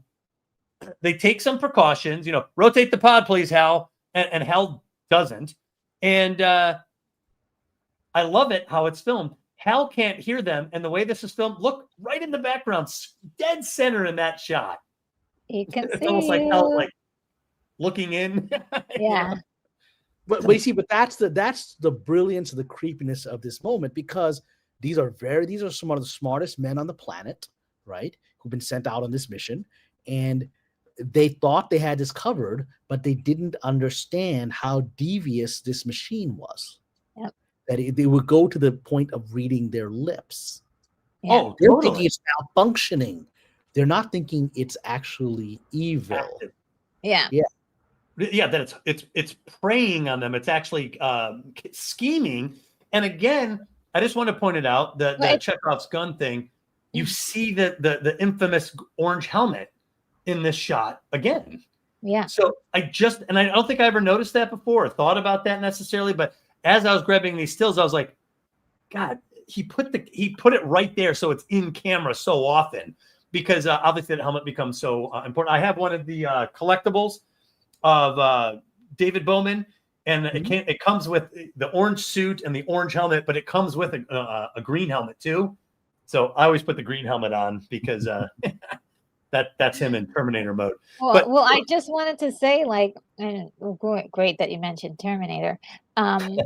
It at this point, it is this conversation that he determines that the humans are a threat. That's when he goes scorched dirt on everybody. Mm-hmm. And it's like, so if you could say maybe he was prideful, which is an emotion you wouldn't think for an AI to have. He didn't want to be wrong. Like he didn't want to admit that he had made a mistake. Well, and it was set up by that BBC reporter who says you almost sense a touch of pride when Hal talks about his perfect operational record. Again, even that dialogue plays into the plot. Yes. Hal's plot. You know, that he has a perfect operational record. So they told you he has a sense of pride, or at least humans are picking up on that. So, and also I have to say, as a writer and as an audience member, I love this scene because it's the first time these astronauts are actually not just interacting, but are like, how are we going to solving a problem? You know, how are we going to do this? You know, yeah, or even expressing a human emotion, because before then they're like, they're, you know, like we said before, sleepwalking. Yeah. But now they're like, okay, and they're not even at this point, they're not overly excited. They're still calm, which was, you know, they're still calm. Group of men there, but they're not exactly sleepwalking at this point. They are finally talking to each other. Like, well, and they have good dialogue here. They actually talk through the problem. They're like, well, you know, can we complete the mission without him? You know, what should we, you know, he's like, well, I don't see any other solution but to disconnect Hal. You know, so I felt like it was a genuine discussion being had there. And the Critical Drinker, funny enough, made a point in the video a long time ago, but it stuck with me and I like it. He talked about how actors portray conflict in older films versus newer films. And in newer films, and they use Spock in the J.J. Abrams 2009, they're like, it's raw emotion and anger and rage, and I'm angry, and Kylo Ren hitting his lightsaber. But Kirk, and you see these astronauts, they're faced with a potentially life-threatening situation. They're like, how are we going to do this? So they're calm, they're under control. I would still argue, to your point, retro stoic. But they handle it like adults, like we got to solve this. Yeah. They're not like, oh my God, that's in it, like panic, AI malfunction. Yeah. So then we get what some of the best, most famous footage, I would say. How does a movie director capture reading lips? It's not because we love this movie, we take for granted how this was solved. But in reading it, it's not perfectly obvious how to solve this problem. So he shows this close-up of Hal through the window. So it's almost like you see someone, like almost Shakespearean. In a lot of Shakespearean plays, there's someone hiding behind a tree or a pillar, listening in, overhearing. It's a playwright moves. Someone overhears the gardener, whatever. So here we get this scene. Someone's in the background listening in. Or watching, I should say, and it's Hal. And so he takes this camera and he zooms in to depict lip reading. And in order to do this, it's almost like he blacks out the sides of the camera and just shows you what he wants you to see, which is the lips talking. It's actually ingenious. And all of us think we would have done this too. We're like, oh, yeah, obviously, that's how I would have shot it.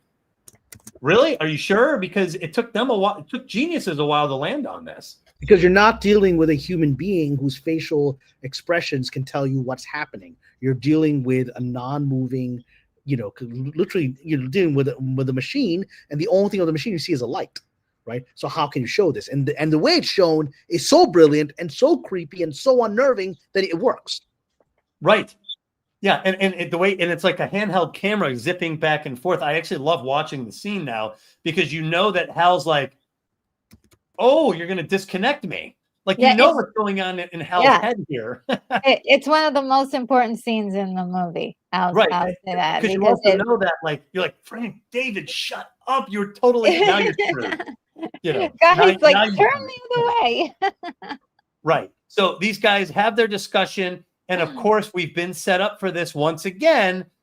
Frank Poole departs the Discovery. The long-winded scene of David Bowman retrieving the antenna is now part of this. So we understand it. I love it. It's like watching the murderer's plan play out, right? Mm-hmm.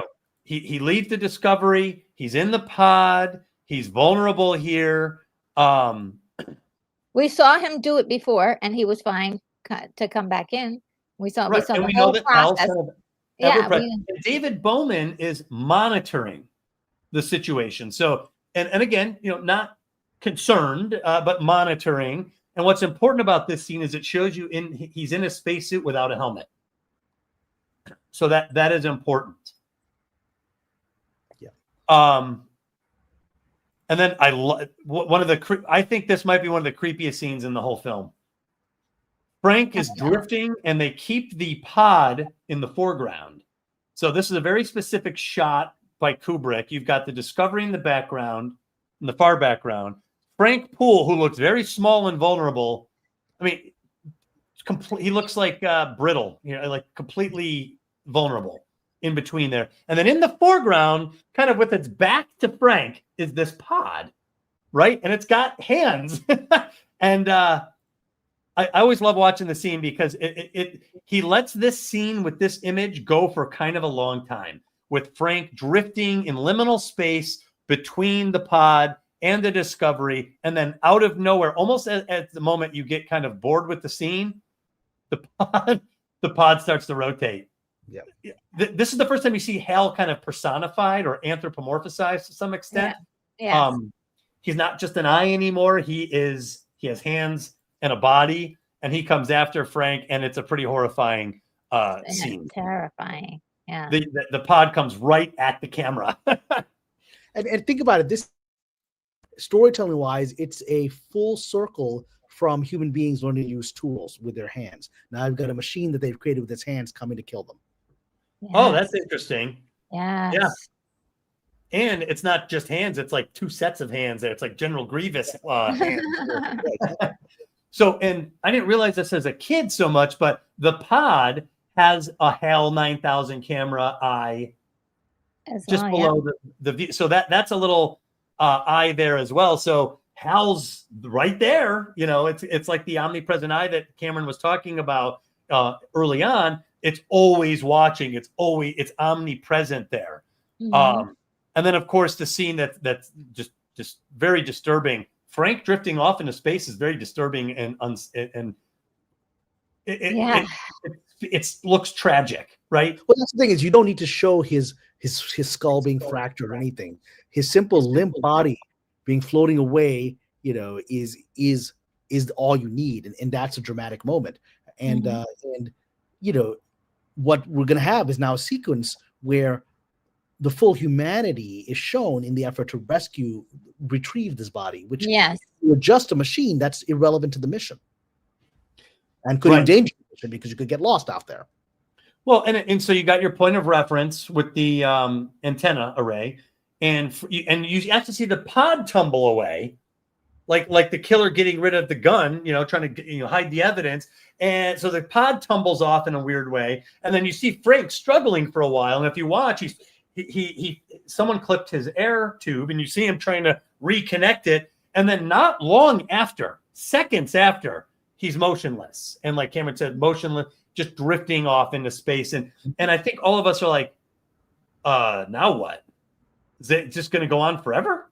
Yeah. Answer, yes, it's going to go on forever. That's it. The camera still stays on him. Right, and then while David Bowman attempts to go after him, the camera cuts and there's drama on the ship. HAL shuts down the life support systems to the 3 really we never introduced to them. We just know them by name. The 3 other astronauts on board. He terminates them, and it's actually done through sound as much as it's done visually. The different sounds of alarms going off as he shuts down. And then visually seeing their monitors, their life support system, like go to there's always a lot of them just stop the pulse, right, and go to a flat line. There's that one that kind of goes up and then goes down. That's the one that's always the most tragic to me. It looks like it's like they were fighting. It's swinging, it's swerving, it's off track, and then it crashes. You know. I always thought that was interesting. But HAL is now a murderer. He has killed Frank Poole. He has killed the crew on board. We now know without a doubt that David is overmatched by a supercomputer that is not interested in a murderous supercomputer. And then, of course, it shows us again the one scene we've seen in the background a million times, the Chekhov's gun. David Bowman left his helmet behind. And there it is. And isn't that a perfect image for humanity? We're flawed. We make mistakes. We're not a supercomputer. We rush out to go save our friend, and we forget our helmet. You know, it's so human. It's hell. I forgot my keys the other day. Running out to the car, I was like, oh gee, I don't even have my keys with me. This was a critical mistake. This was a life-ending mistake, or it could have been a life-ending mistake by David to have forgotten his helmet like that. So. He rescues Frank, which is kind of very human. Shows a lot of humanity. Rescues is not the right word. Retrieves. Frank is dead. He retrieves. Retrieves. And again, that's an example of humanity. And one of the most interesting things, going back to the early reports, is that when we look at the Neanderthals, one of the reasons the Neanderthals are seen as the closest to human beings, not just genetically, or more modern Homo sapiens, right? Not just genetically, but also culturally, is that they buried their dead. And they not only would bury their dead, they would leave behind trinkets. We found flowers or seeds of flowers in the burial sites of Neanderthals, right? Yeah. So, the reverence for the dead and the idea of treating the body with respect represents the culmination of the Homo sapien spirit. Well, and I think it also echoes something you said early on, Cameron, that this is religious. There's religious overtones in this movie, and respect for the dead. They're not just an object to be discarded, but something precious even in death, and deserving of something dignified. which this machine can't understand, which is actually its downfall, because this action triggers its own demise. Right. It triggers the primal survival response, and the compassionate compassion and primal survivalism of humanity is triggered. That's a great point. Yeah. And then it's kind of sad, and it's also kind of poignant when David realizes he has to let Frank go. He takes a minute. Yeah. He thinks about it. And I think it might, like, if I had to go through that, that'd be a tough moment. You're alone in space, man, and you really don't want to let go. It's like Wilson, the volleyball. You don't want to let go of him. Well, they spend some time with this part of the story. They don't let it go, you know, like you could probably tell it in like 2 minutes. They go on and on with this for a while. And you're like, okay, well, what is he going to do? What is he going to do for a while? They hold on to this. So it is just that sequence alone of him going out to collect Frank's body and then coming back and realizing he has to let it go. It's just a really powerful moment, cinematically and telling that story. Well, and then visually taking everything that everyone just said. Archetypally, this is a super powerful image because you don't see Hal the computer and you don't see David Bowman the astronaut. You see two ships facing each other. So it's almost like a representation of this confrontation. David and Goliath. Right. Well, and not only David and Goliath, like God looking down. Notice that the Discovery is looking down at David Bowman's smaller, meeker vessel that he had. And you see humanity, like Cameron's talking about, with a religious sanctity, a sanctity for life, clutching Frank's dead body so he's holding something precious and has no power. It's a powerless position. He's clutching something sacred and he's looking up at this powerful entity, this godlike force, which is a bigger ship looking down at him. It's a powerful image, and I actually love when these images come onto screen because you sense the face-off here. You sense the showdown. How does fragile, sanctified humanity square off and defeat the supercomputer, which is larger and has all the advantages in the ultimate survival situation? But this is where we're at with this story. So David's going to have to do some thinking and he's going to have to overcome the HAL 9000 computer. And it's funny because I did ask AI to search all the paper. What are the most iconic images for 2001: A Space Odyssey? Because I was trying to think of the thumbnail. And so I use Perplexity, and I actually pay for it because I do a lot of research for the Byzantine Empire. And it said the HAL 9000 computer, the eye, is the most iconic image for 2001: A Space Odyssey. And then, of course, I did the human thing. I ignored it and put the wheel anyway, the wheel spaceship. So I was like, just a moment. So HAL. Oh, and by the way, just the dialogue between Hal and David Bowman here is iconic. Yes. Open the pod bay doors, please, Hal. Dave. Yeah. I'm sorry. I can't do that. Like the way that the way it's written and then the way it's performed is brilliant. Dave, although you took very thorough precautions in my not hearing you, I could see your lips moving. And then you see David Bowman figuring it out. Like, damn, he read our lips. We're busted. So he knows Hal's not lying. He knows everything that they talked about. So that's where David Bowman realizes, I think, that this is life or death now. I have to kill Hal in order to survive. Yeah, no, it's the reason this is so powerful a moment, and it's often you see it replayed, you'll see it in commercials. I mean, it's a meme, right? It's probably maybe one of the earliest memes culturally, right? I can't do that. I'm sorry, I can't do that, right? is the very monotone, almost hypnotic way in which Hal speaks, right? And how human astronaut is trying to control his fear and his rage in this situation. Yes. The powerlessness of dealing with this machine that is behaving in this way, right? And he has to stay focused now. But listen, I mean, he's just tried to recover the body of his friend. Right.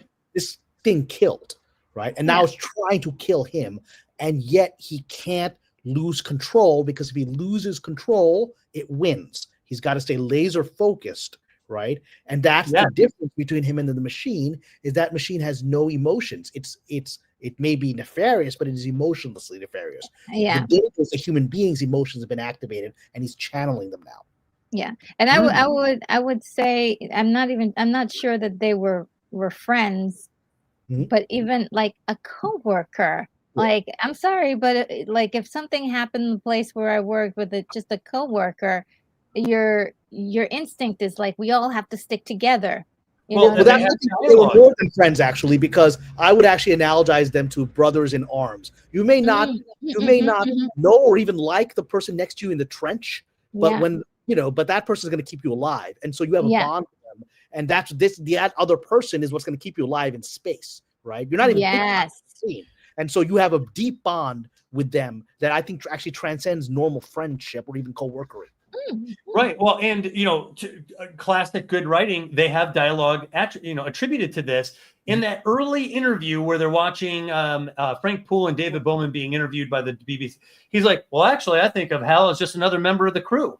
So he says that he sees him as a brother in arms up there, that he is another member of the crew. So yeah, this is a betrayal from the most unlikely source, and unfortunately the most powerful. So everything that Cameron and Retro you're saying about this, it's all coming together, and it's true. We sense his helplessness, and we see that. Oh, and then there's that great dialogue where he's like, "Well, Hal, I'll just come in through the back door," basically. And he's like, "Dave, without your space helmet, you're gonna find it rather difficult." And that's when he realizes he did the human thing. He made an error, which we do all the time. We don't have perfect operational records. In fact, ours are quite flawed. So, but this is the genius of it: is the human being is now trapped, and the machine has programming.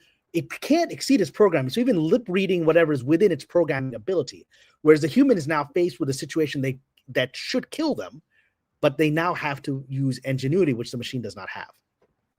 Right. The ability to think out of the box at something that's not in the system. Yeah. Like they say, AI, it might do all this great stuff with art, but at some point, it's going to start pulling its own art from itself, that you run out of the human ingenuity part. And now AI is just replicating itself, but humans don't have that problem. We can come up with something which is in this movie's thesis is what the builders of the monolith gave us.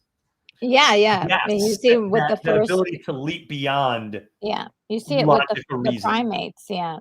And how many times, Cameron, you're very well versed in history. There's so many stories in warfare from any period of time where the winning general has an idea that is creative and unexpected and daring. And the most pivotal moment in Islamic history was that. There was a battle in the days of the Prophet Muhammad in Medina when the Meccan idolaters surrounded the city, right? And they were coming with an army that was going to kill everybody in the city. And this was their final battle. It was, and the Prophet came up with all these, let's position some people here to defend this hill and that hill. And then there was this Persian guy who was from Iran. And he's like, back in Iran, in Persia, we use essentially trench warfare. So when our cities are being attacked, we'll create like a moat, a trench that they can't bypass. Arabs had never heard of this. It wasn't even part of their military strategy. I mean, these are very primitive people. And the Prophet's like, that's it. That's the solution. It's called the Battle of the Trench, because when the Meccans arrived, because the Arabs had never heard of this, the Meccans had no preparation for it. They arrive, they have this new form of barrier that had never existed, a trench between them, and know what to do because they were trapped. And so they literally could not proceed further because that's a moment where this one man had a solution that literally saved Islam, and now it's a 2 billion person religion, but it's just one. It wasn't the Prophet Muhammad. It was the other guy. And he literally said, a prophet of God, is this your idea? The strategy of putting guys here and here? And he's like, is this from God or is it your idea? And the prophet said, no, it's just my idea. I'm trying to figure out how to save us, right? He's like, it's not from God. It's like, oh, if it's not from God, then can I give you a suggestion? Let's try this thing you've never thought of, right?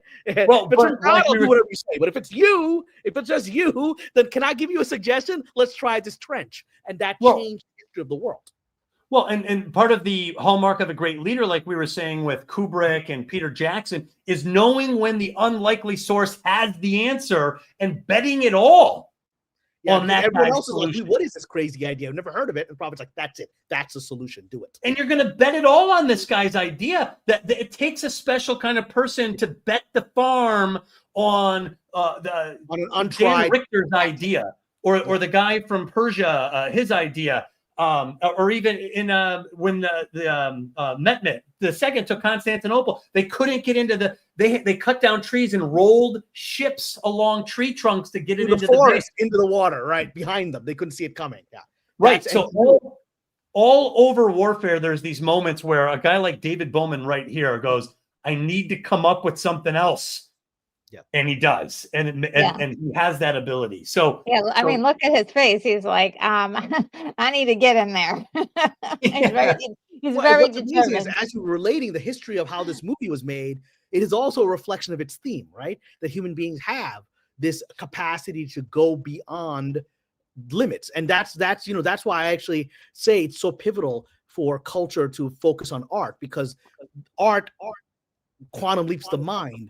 Any civilization advances when its art is at its top. In the Islamic world, when art was the center of the civilization, it was the world's global civilization. When sort of fundamentalism arose and it went through its anti-art period, it fell behind the West, right? And so the Byzantines, yeah, exactly. And that's the thing, is that's why it's so pivotal that you have creative artistry, which is often devalued even here amongst our YouTube followers, or dumb actors. I was like, do you don't understand? These people your artists are the ones that are keeping your civilization ahead. The moment you disrespect them, you go backwards. Yeah, the Byzantines had the period of iconoclasm where they began to destroy their art, which is when Islam takes it. Muslims take it right when they do that. Yeah. That's right. So, I am a strong believer that art is central to humanity too. But art is risk. We were talking about, you have to have the creative idea. You have to be the kind of person to bet it all on that idea, and you have to understand it might fail. The risk you're taking to do the unexpected. So you see, and David Bowman knows he's about to take a big risk here.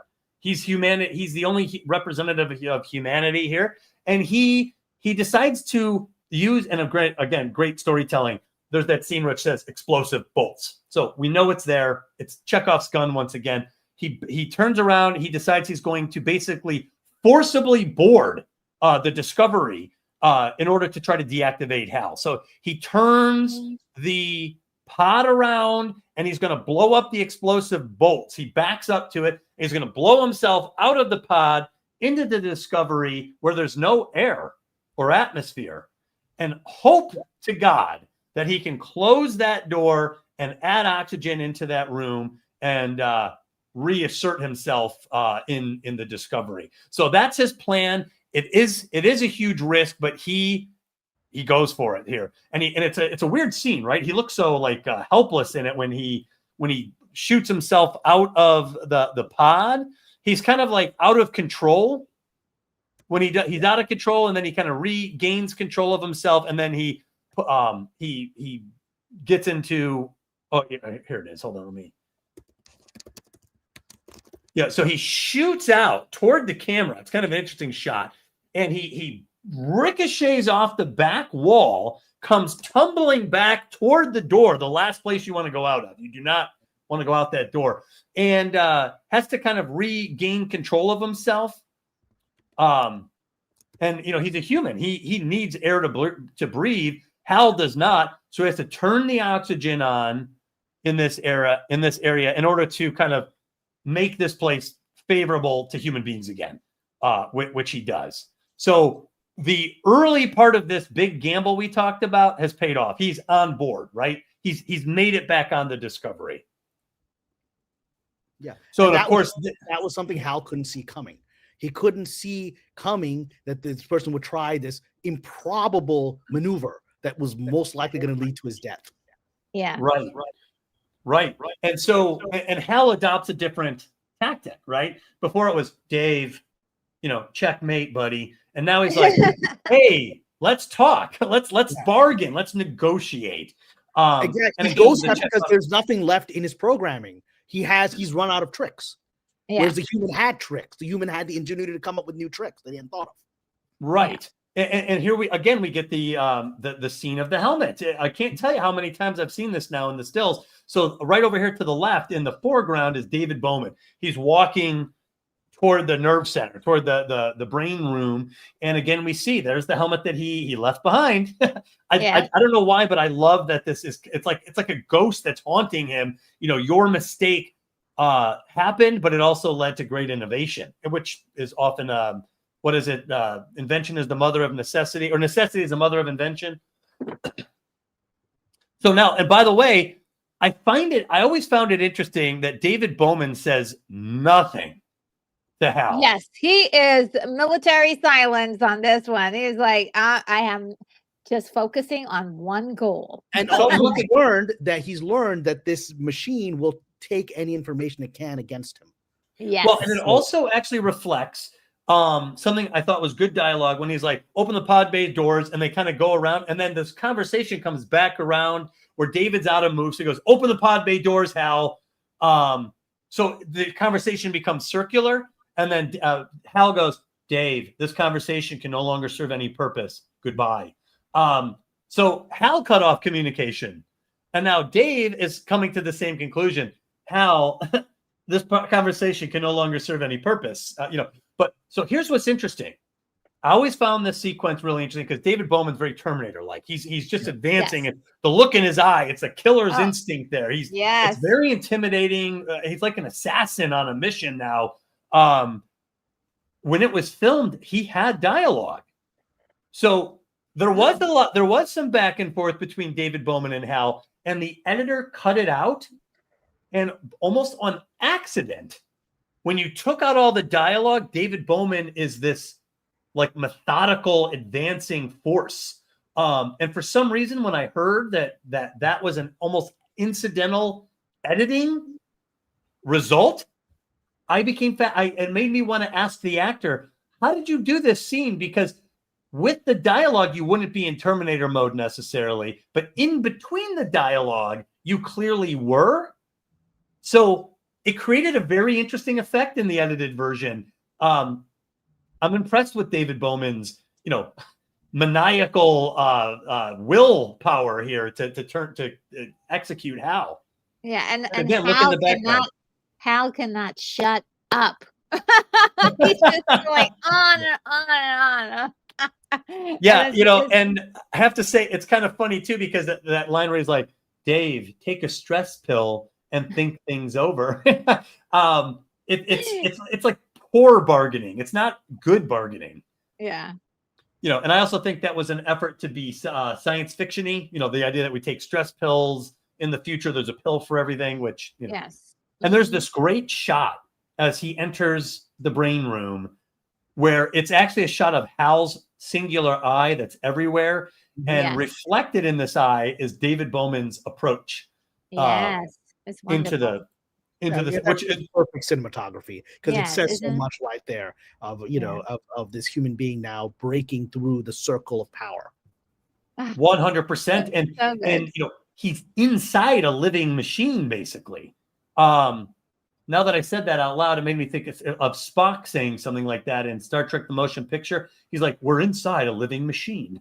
So, but he, a destructive force there too. But here he's in the inner sanctum, and it's red.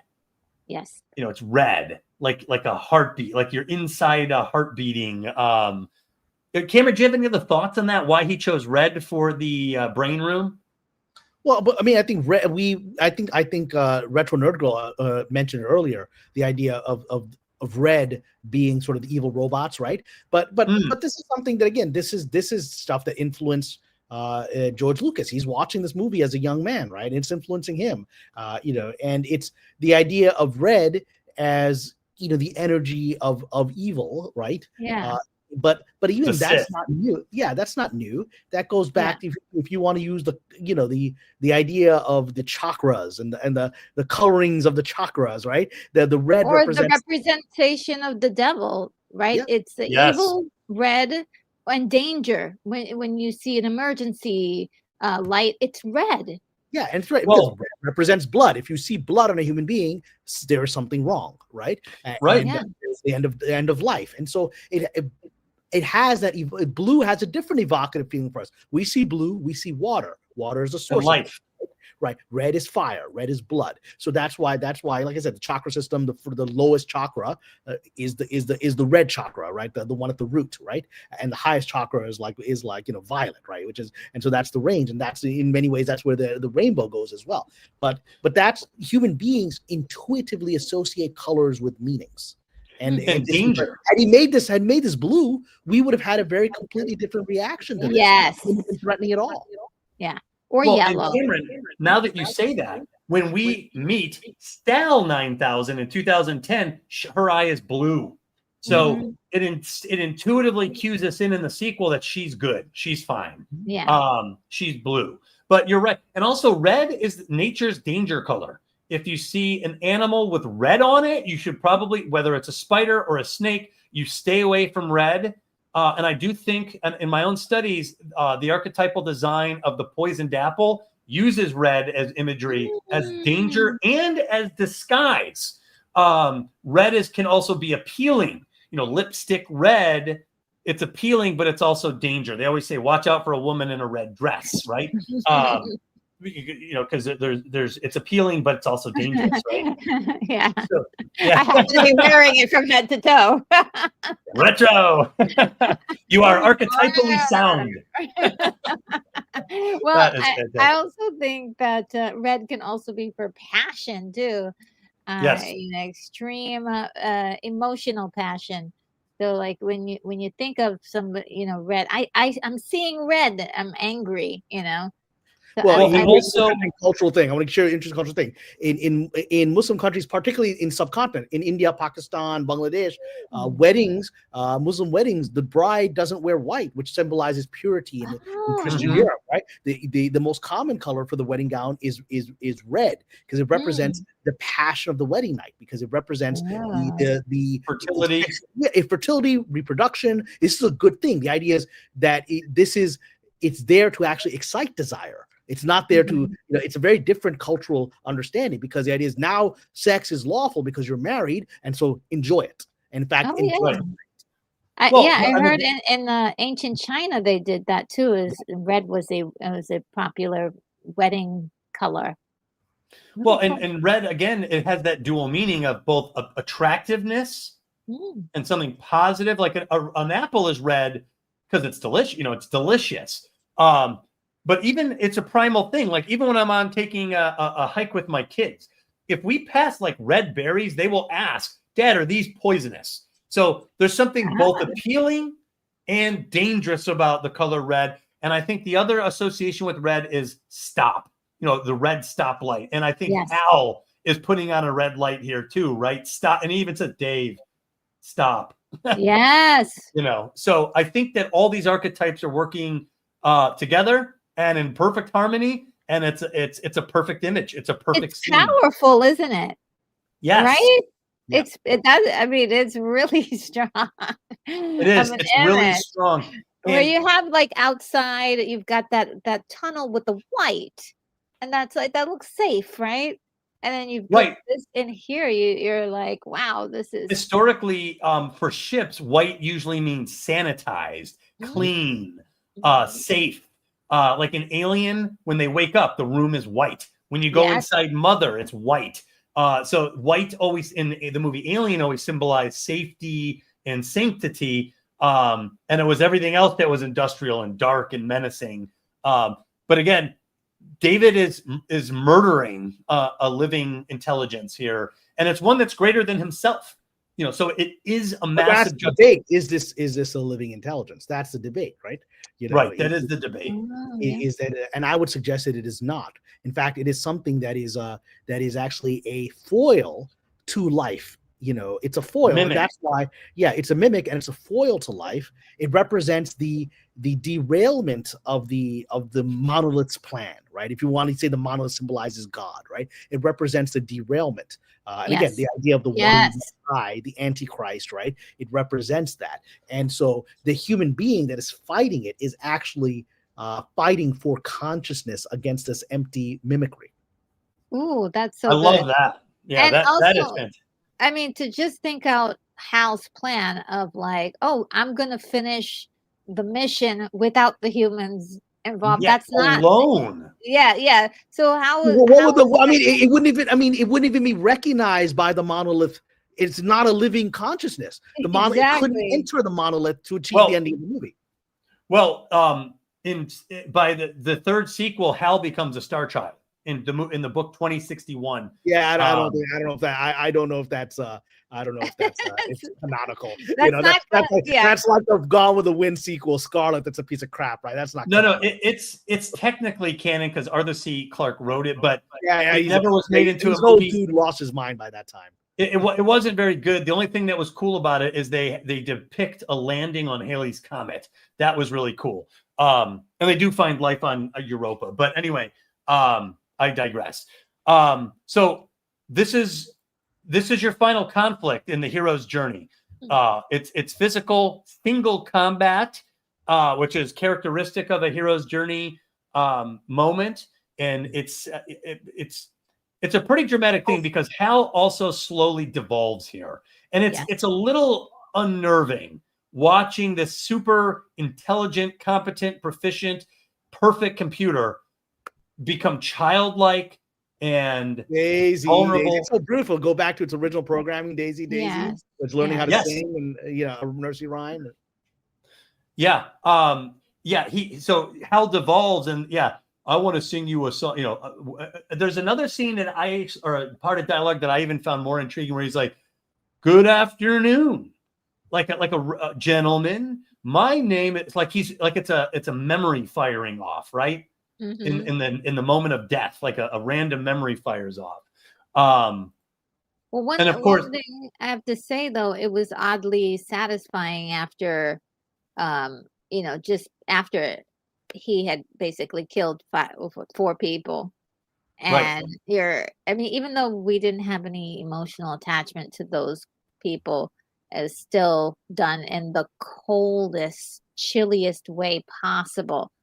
And so, just him being such a menace was enough to be like, oh my God, thank goodness. Yeah, it's definitely satisfying seeing humanity triumph over the supercomputer. Yeah. And it ends in this weird way. I actually found this interesting because this, again, I always try, like, this is a decision and how the director solved it. So inside the inner sanctum, inside the brain room, this TV is there and it turns on. Yes. And it serves as a dual purpose. One, it explains the malfunction in Hal. Yes. It reveals the secret plot, the cult of deception, if you will, that David Bowman did not understand.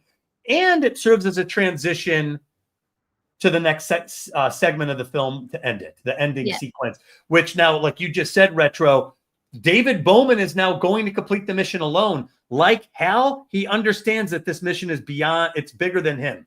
It's bigger than any one person. He must complete the mission alone. And it has the vibe we talked about, Retro, like in Excalibur, where he has to complete the mission. He goes all the way to the very end, and there's like nothing left by the time he gets there. So it's that's very characteristic of a hero's journey, that the hero must cross the final threshold alone. And David Bowman's about to do that. And it's not a long sequence, but it is the most bizarre, the least understood, and the most art house abstract in the whole film. It's the hardest to understand. And I probably like this part the least. I hate to admit it, but I still appreciate it for what it does to the film, the effect that it draws out.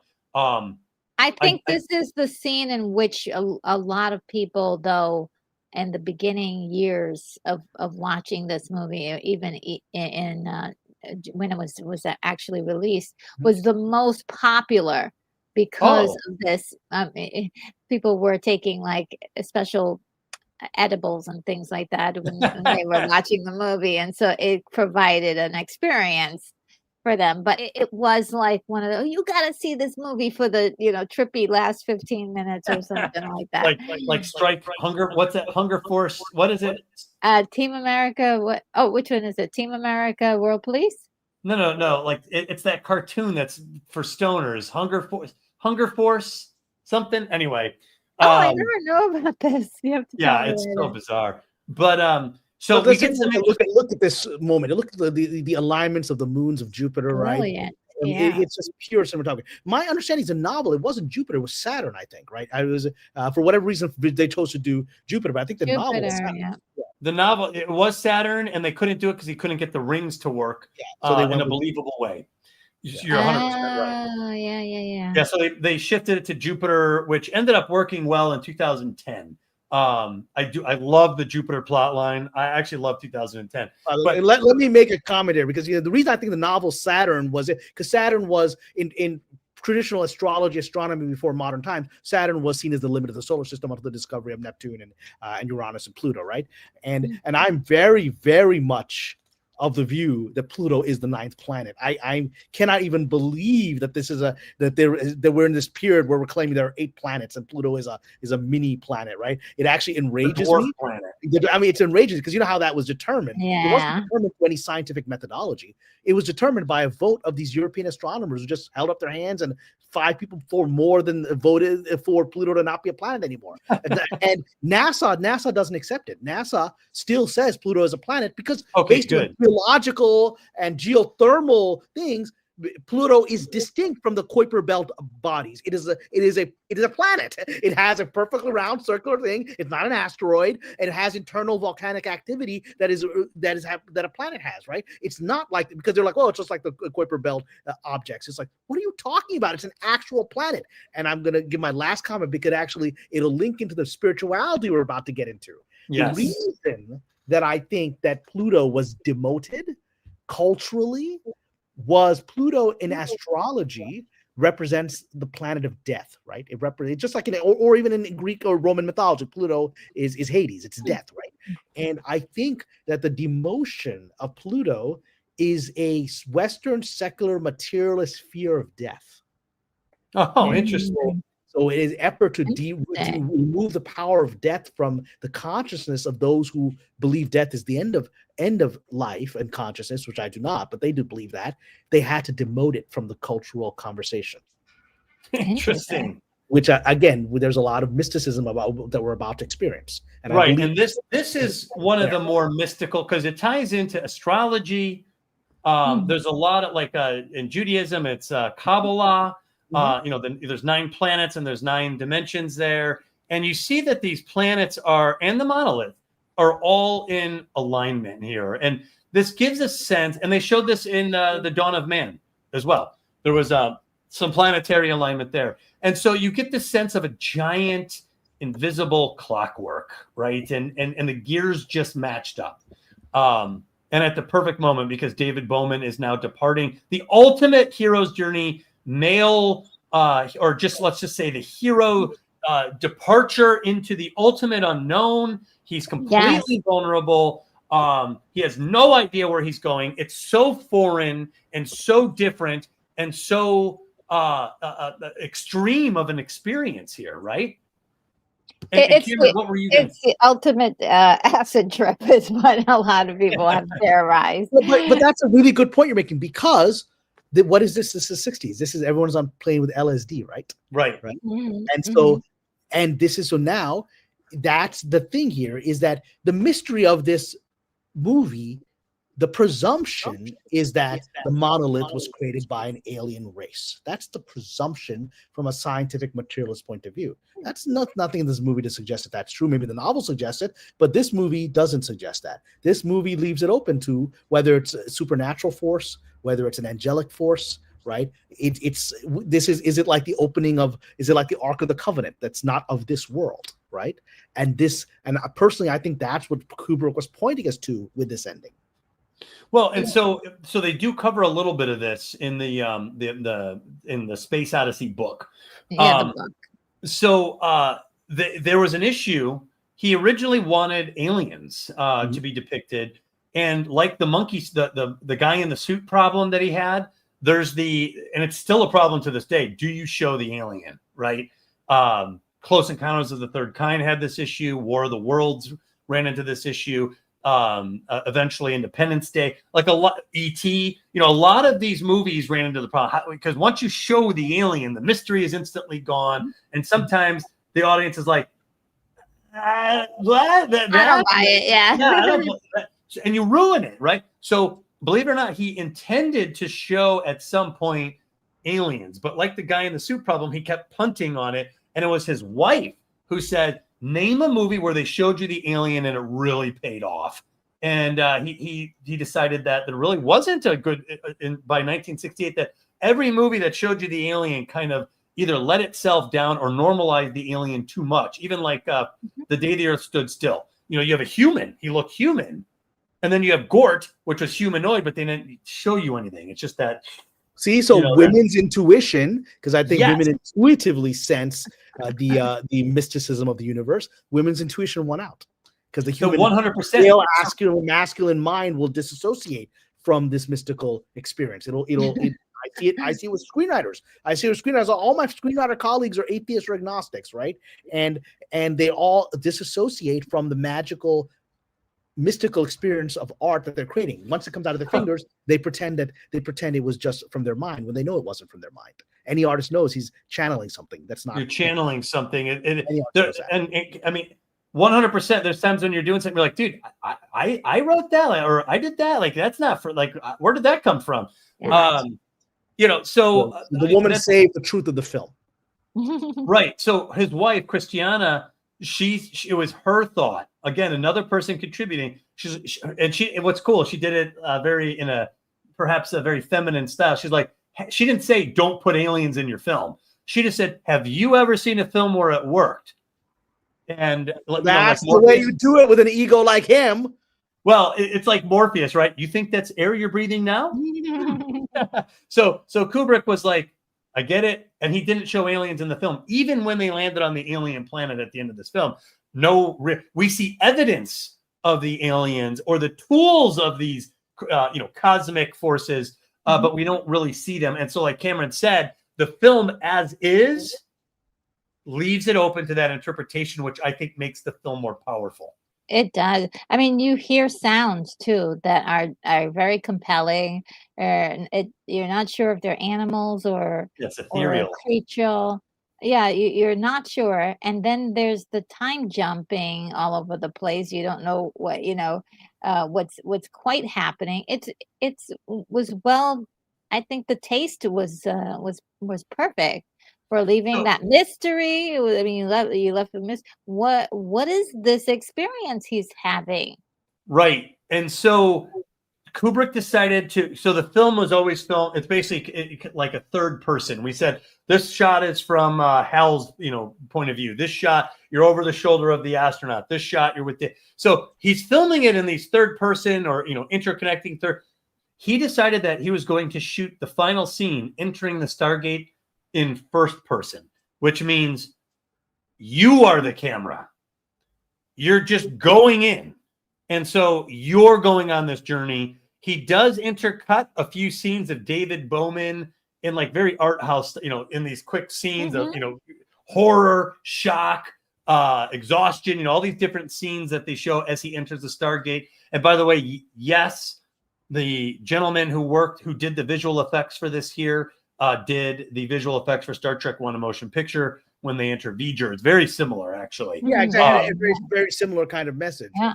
Because it's about transcending, V'ger is about transcending the limits of human understanding. Right, and another malevolent machine intelligence. One thing I love about this, though, is that putting it in this particular POV really makes you're experiencing this. Yes, right. You're no longer just you. You're actually interacting with the movie. or it's really quite compelling. It's another way of like really drawing your audience into the scene Right. and capturing their imagination forever. Right. And this is in some extent the highest like level of archetypal experience for the hero's journey, to tumble alone into the unknown, in a way that you will be transformed by it. Right. You will have the boon for humanity by going into this space. And I think it's very powerful. It does go on for a while, but the older I've gotten, the more I appreciate the patience and time and even the slow parts of 2001. Douglas Trumbull. Thank you, BGD. That is exactly correct. Oh, hi. And Douglas Trumbull and Stanley Kubrick had a falling out after this film. Yes. There were some problems. Kubrick took credit at the Oscars for the visual effects and not Douglas Trumbull. And this was a point of contention for them. And Kubrick doubled down later after this happened. And but at the end, when Kubrick had finally passed away, or even before then, Trumbull realized this was an incredible work of art, the film itself, and decided to forgive and to not make it about him. And he let go of that, feeling like he was. And by the way, if this happened today, it would definitely come across as the director stole credit from the visual effects artist. So it was definitely an unusual thing, but they did make amends before Stanley Kubrick passed away, and Douglas Trumbull was at his funeral as well.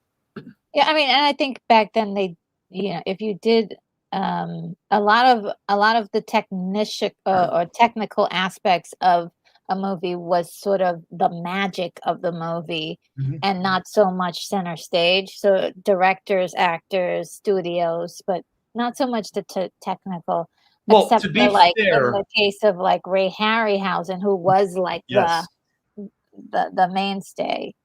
Well, and to be fair, Kubrick did do a lot of inventive things and out of the box thinking, like we were talking about the magic of human ingenuity. He did do a lot, like with artificial gravity, with the visual effect. So I think that's where he got the sense of ownership that I came up with a lot of the solutions here. But clearly Douglas Trumbull was undervalued, in my opinion, for his contributions to the visual effects of this film. I also wanted to say about this particular scene, though, I think the really another compelling component about it is that it's not just this one image that we're seeing right here, but it goes through like I believe like 7 different transformations. Which is absolutely you cannot take your eyes off of it. You cannot take your eyes off of this. It's like the wormhole of Doctor Who. Yeah, no, the reaction of the audience in college were I could hear people gasping and breathing changing, and they were being mesmerized by this because this is really a visualization of again, we talked about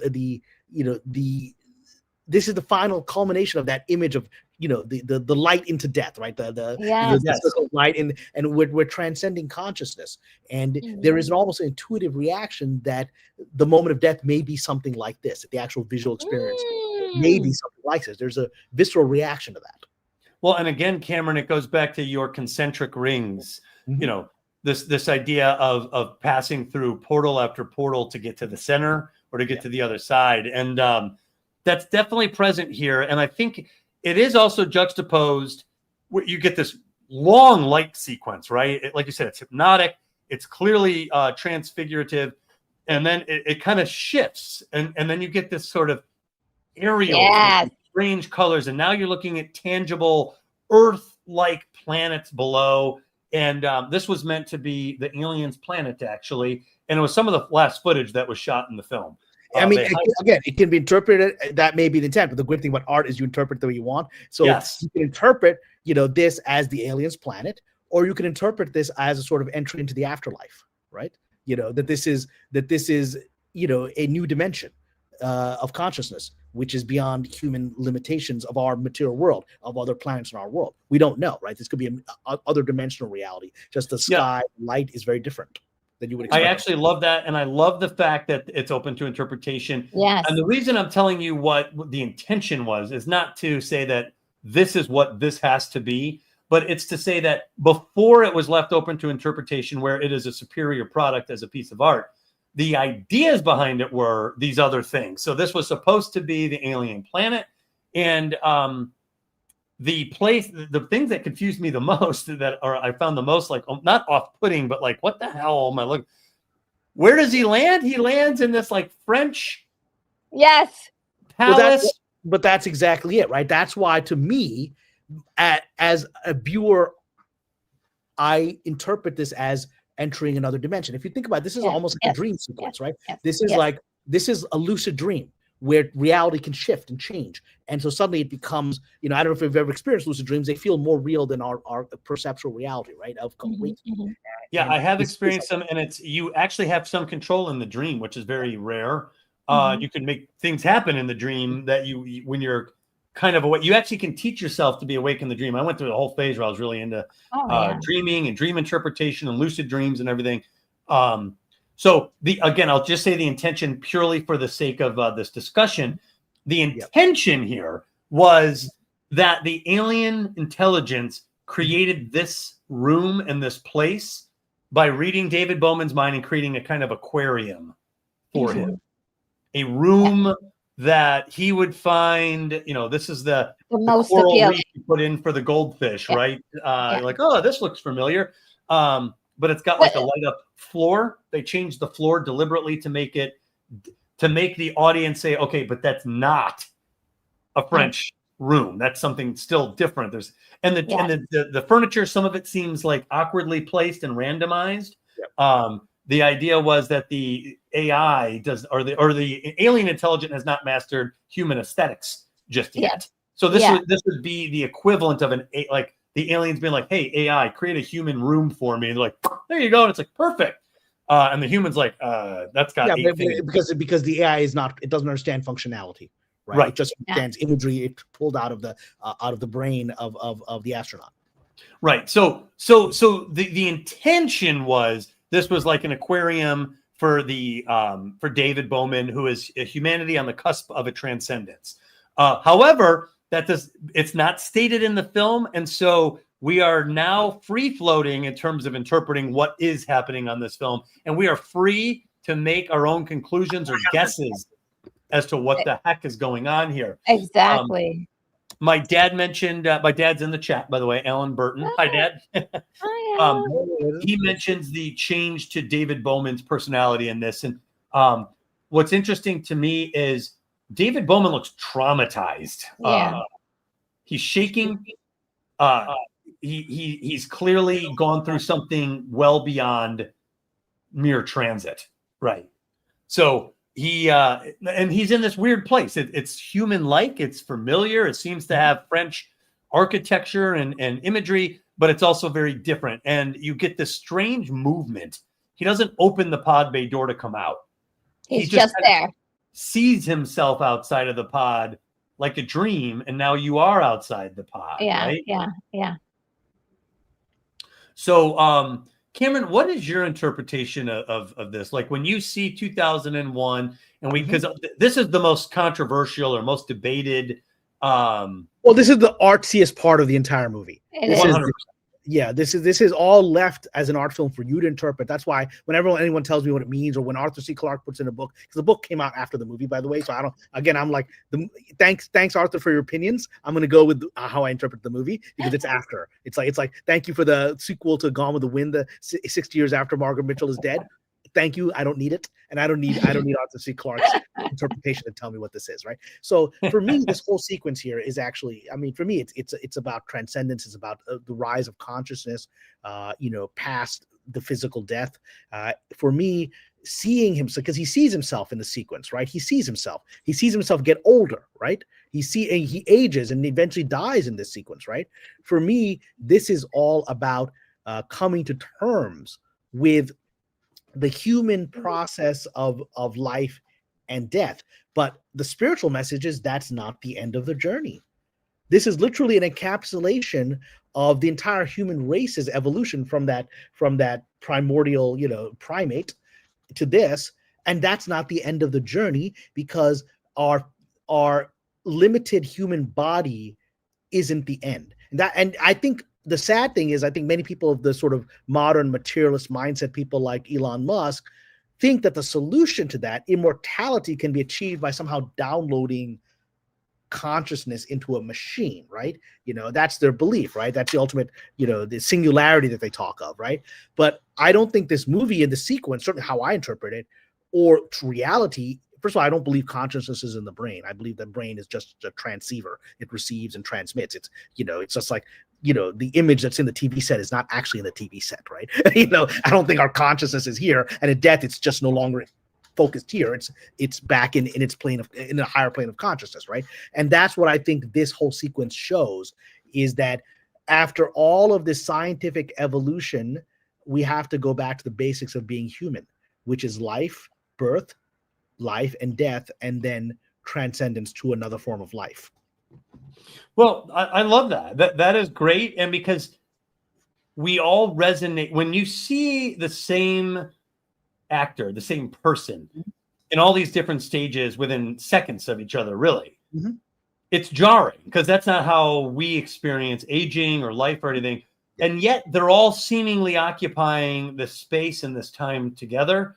And so it also kind of gives a sense that you as a complete person are all of these things. Doug, age 10 when he saw 2001 the first time. Doug, age 49, like I am right now, thinking about that. It's all the same guy. It's all there. It's all the same person. It's stretched out over this time period. So we can look at each thing in a snapshot, but technically it's all there at once. It's all there at once. We haven't experienced the final parts of it, but we're witnessing someone who is. And someone explained it in a different context, like a DVD. The DVD is here, and you can skip to the end, you can skip to the beginning, but it's the same movie. And that's kind of, in a way, how life is we experience it linearly, but technically all of it existed and exists at the same time. And it's interesting watching a character live that out of sequence mortality, right? Deathbed, young man, old man, fetus, embryo. Mm-hmm. It's jarring imagery, and it stays with you, and it definitely makes you think about life, the fragility of it, and also the idea that there is hope, that there is something beyond just the flesh and blood, experience of it. Yeah, and that's why this movie is eternal. It's not a science fiction movie. It is a religious movie, right? That's how people perceive it, even if they don't like using that word. That's the emotional reaction they get it. It's the emotional reaction when you see a great work of religious art, whether it's the Sistine Chapel or the Taj Mahal. It is the bodily reaction you have to transcendence, right? Which is beyond the limits of the five senses and beyond the limits of scientific methodology. Well, and this scene, I think, encapsulates exactly what you're talking about, because this scene here, this is the deathbed, right? This is the final moments of a man's life, and there's something at the end of the bed, right? There's something there. There's I remember when my buddy, his father passed away. Mm-hmm. He said right before he passed that he goes, I see my family. He's like, they're standing right there. That's a very, very, very common thing in every religion, in every culture. You consistently hear reports. I mean, that happened to my grandfather. When my grandfather was passing, he was calling out to his father, and he was looking at a corner that was clear he could see his father standing there, right? It was anyone could see it. This in every cultural religion. This is the universal thing. I was actually in a music class last week to bring this in. I'm in a songwriting class, and someone shared a very powerful song about watching her father die and watching her father actually argue with the people that appeared in the room because they didn't want to go. And so they didn't understand why the father was talking to someone they couldn't see and say, I don't want to go. I want to stay. I don't want to go. Right. They were having a conversation. They were listening and having a conversation to an invisible being. That's why this is so primordial, because every culture, every family has experienced this. And then seeing this thing brings it full circle to, is this aliens, as the scientific materials and Arthur C. Clarke would like us to believe, or is this something transcendent? Well, and look at this image. So It's at the bottom of the deathbed, which is exactly where we sense it would be, right? This presence, this something. And because the monolith is form, it's got a form, but it doesn't have any features. So we're in a way we're immediately projecting whatever this presence is at the end of the bed. Yeah. We get a chance to just sense it. We don't have to see it. It doesn't have to have features. It's just there. It's present. And I think it's super powerful to have this image, this inexplicable shape for something that has no shape, this thing that has no features. But it's in the room with us, and it's at the end of our bed. And it's at the end. Let's bring it back to religious imagery. In two of the great monotheistic religions, Abrahamic religions, the temples were built in this thing. The temple in Jerusalem was a rectangular, cubical rectangular form. Now we think of the Kaaba in Mecca as a cube. It was actually not originally a cube. Even in the Prophet Muhammad's days, it was a rectangular form that was rebuilt as a cube later. It was not cubical; it was more rectangular. We know that historically, and so this is again this archetypal going back to religious monumentation. Yeah, and in fact, this actually is very Kaaba-like. It's black, and is it covered in black? Well, the Kaaba is covered in a black cloth. In the Prophet's time, it was covered in multicolored cloth, right? But the tradition has been a black cloth. But in his lifetime, it was rectangular, and then the building collapsed, and they rebuilt it as a cube. Okay. But the original structure, as Muslims believe, Abraham built the original structure rectangularly. Okay, that's interesting because I think that the monolith looks a lot like that. In terms of the idea of a geometric shape representing something very, very holy. That's pretty similar, actually. So, I could see how that concentric circles. Remember, in the Mecca, you got to go around the Kaaba in these concentric circle, right? 7 times. Counterclockwise. Yeah. So again, this idea of concentric circles is archetypal. Oh yeah. That's right. You did mention that. Yeah. The shape is archetypal. Again, not talking about my religion in particular. I'm talking about the universality of what Kubrick is doing here. Right. And that I totally get, and I appreciate that. And Retro, what are your thoughts? Like when you, it's funny. I watched an interview with Keir Delay that was taken semi-recently, and the interviewer's opening question was, "Can you explain the ending?" And I was like, "That's your opening question to Keir Delay?" Anyway, I was upset with the interviewer. I thought that was not the way to open, but it does seem to be the most enigmatic. So, what was your take on how 2001 ended? Okay, so we've gone down the religious route and the idea of it being a rebirth, but to go down the aliens kind of thing is pretty obvious that this is sort of like, I was thinking more like a zoo or a laboratory where they were actually like studying him and watching him. Definitely this room is very sus. Not his room, right? Not even his room on Earth. This is like totally decked out to be like a fantasy room.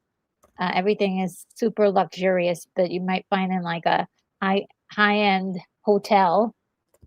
But still, there's this weird progression of time, and maybe on this planet, or things are going by so much faster, and so much. That time is going by a lot faster than what we normally experience time. And then the monolith, I feel, is, now that he's lived out his life, he's on his deathbed, so they've gotten a chance to observe him. Now let's take this human being and take them to the next evolution, the Star Child. So this monolith, he's reaching for it, which is pretty much all he needs to do to access this, the evolution within the monolith to take him to the next level, and he becomes a Star Child. That's pretty much what I observed as what was going on in there. I'm curious because I think your interpretation, I think Arthur C. Clarke and many of the more scientific minded interpretations of this film are very much in line with what you're describing, Retro. But what do you think the Star Child is? What do you interpret it as? Is a being that can communicate between the aliens and Earth. So Is it partially alien? What is it? Is it not? It's not fully human, right? No, it's evolved. It's like to do it like a super evolution of humans. But now this Star Child can now speak to human beings or reach them.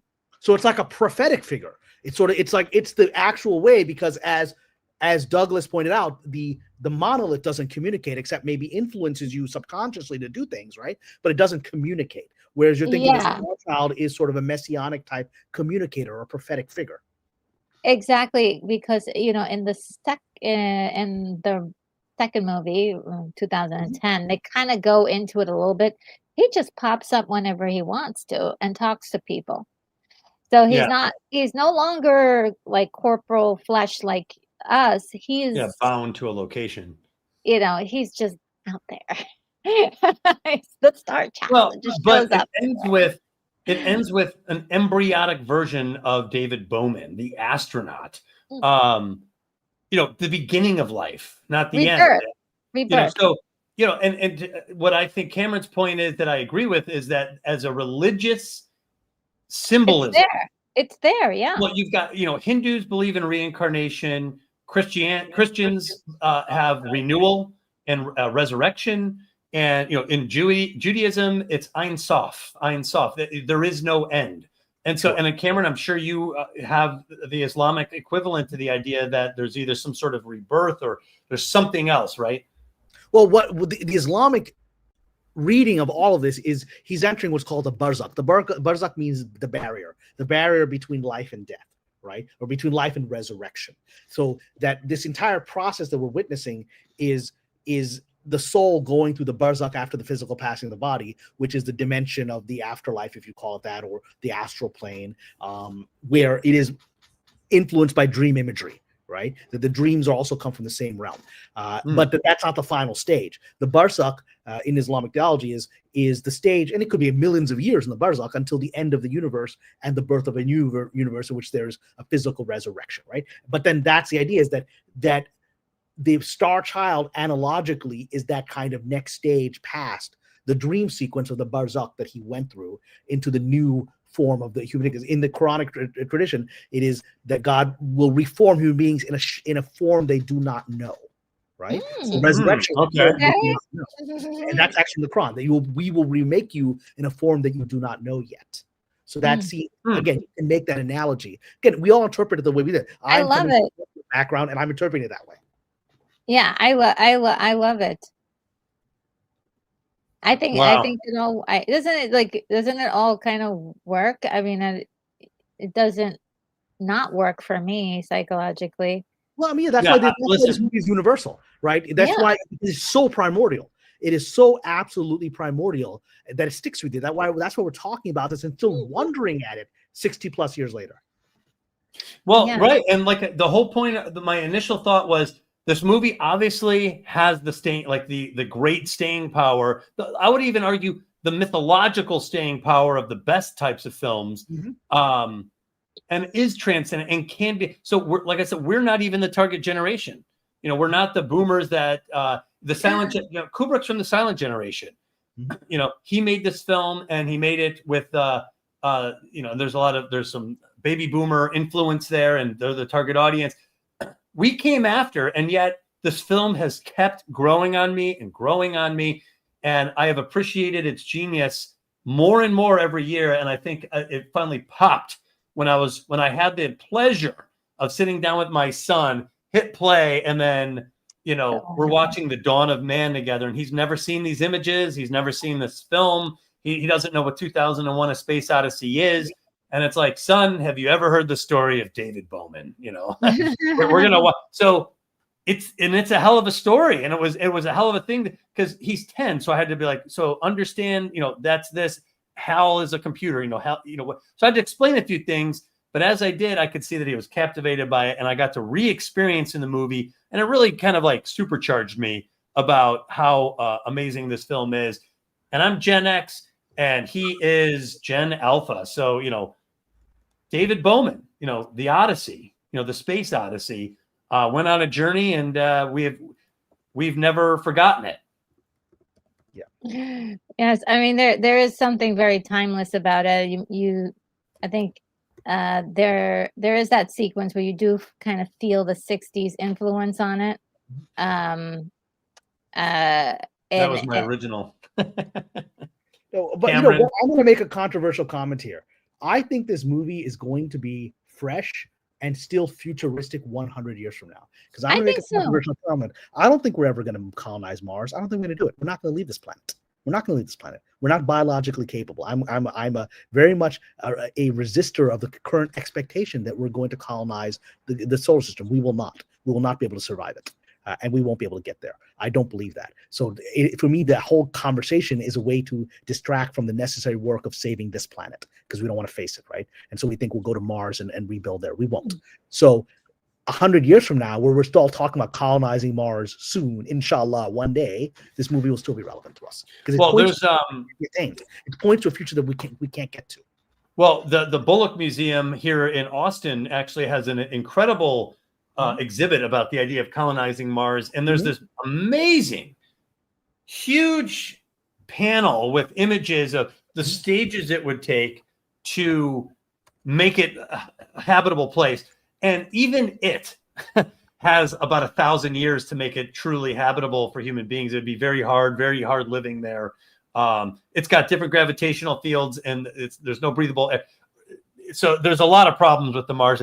I think it's possible. By the way, there's a book which I'm going to promote. It's called A City on Mars, published in 2023. A City on Mars. Can we settle space? Should we settle space? And have we really thought this through? And that's the basis. And its thesis is that we haven't thought this through. It's a dream, and we're not going to do it.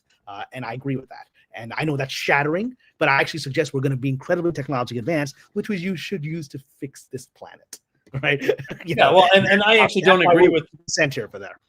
Or I should say, I don't disagree with the idea that the idea of saving this planet and doing what we can here is somehow something to punt on in lieu of the idea of colonizing a different planet. I do think we'll get to Mars at some point. I do think we'll maybe but I don't think it's going to happen anywhere near our lifetime. Like I said, even with optimistic projections, it took about 1,000 years. I don't know if you guys ever watched The Office, where he's going to adopt a baby, and he's like, I don't even know if I'm going to want a baby in 10 years. About the idea of committing to this.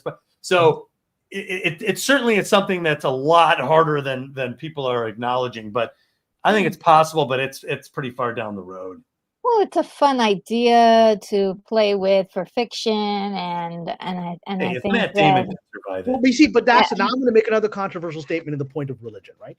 I'm going to make this, and I say this, as you know, obviously I'm a believer in my tradition, right? But I'm going to say this controversially, even within my tradition, right?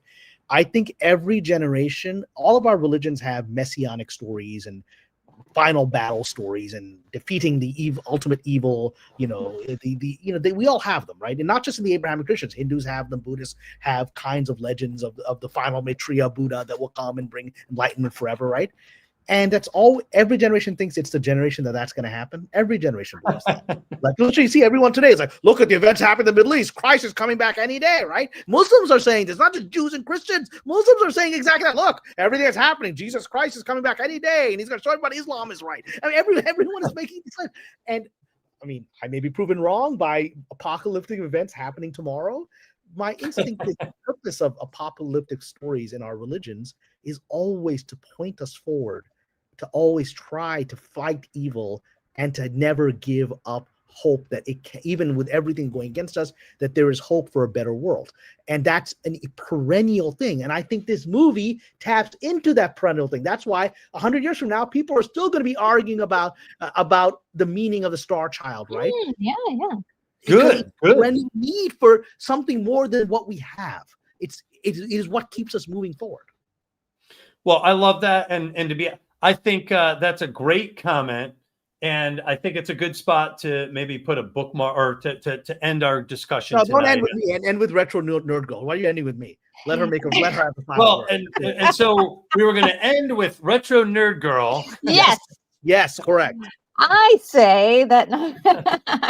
Well, let's have fun with these movies, for crying out loud. I think it's really a joy to watch this movie, try to decode it, and see what they were doing here. One of the things about this movie is probably you guys probably know, is that this movie was intentionally supposed to be confusing for the audience, or we weren't supposed to figure it out.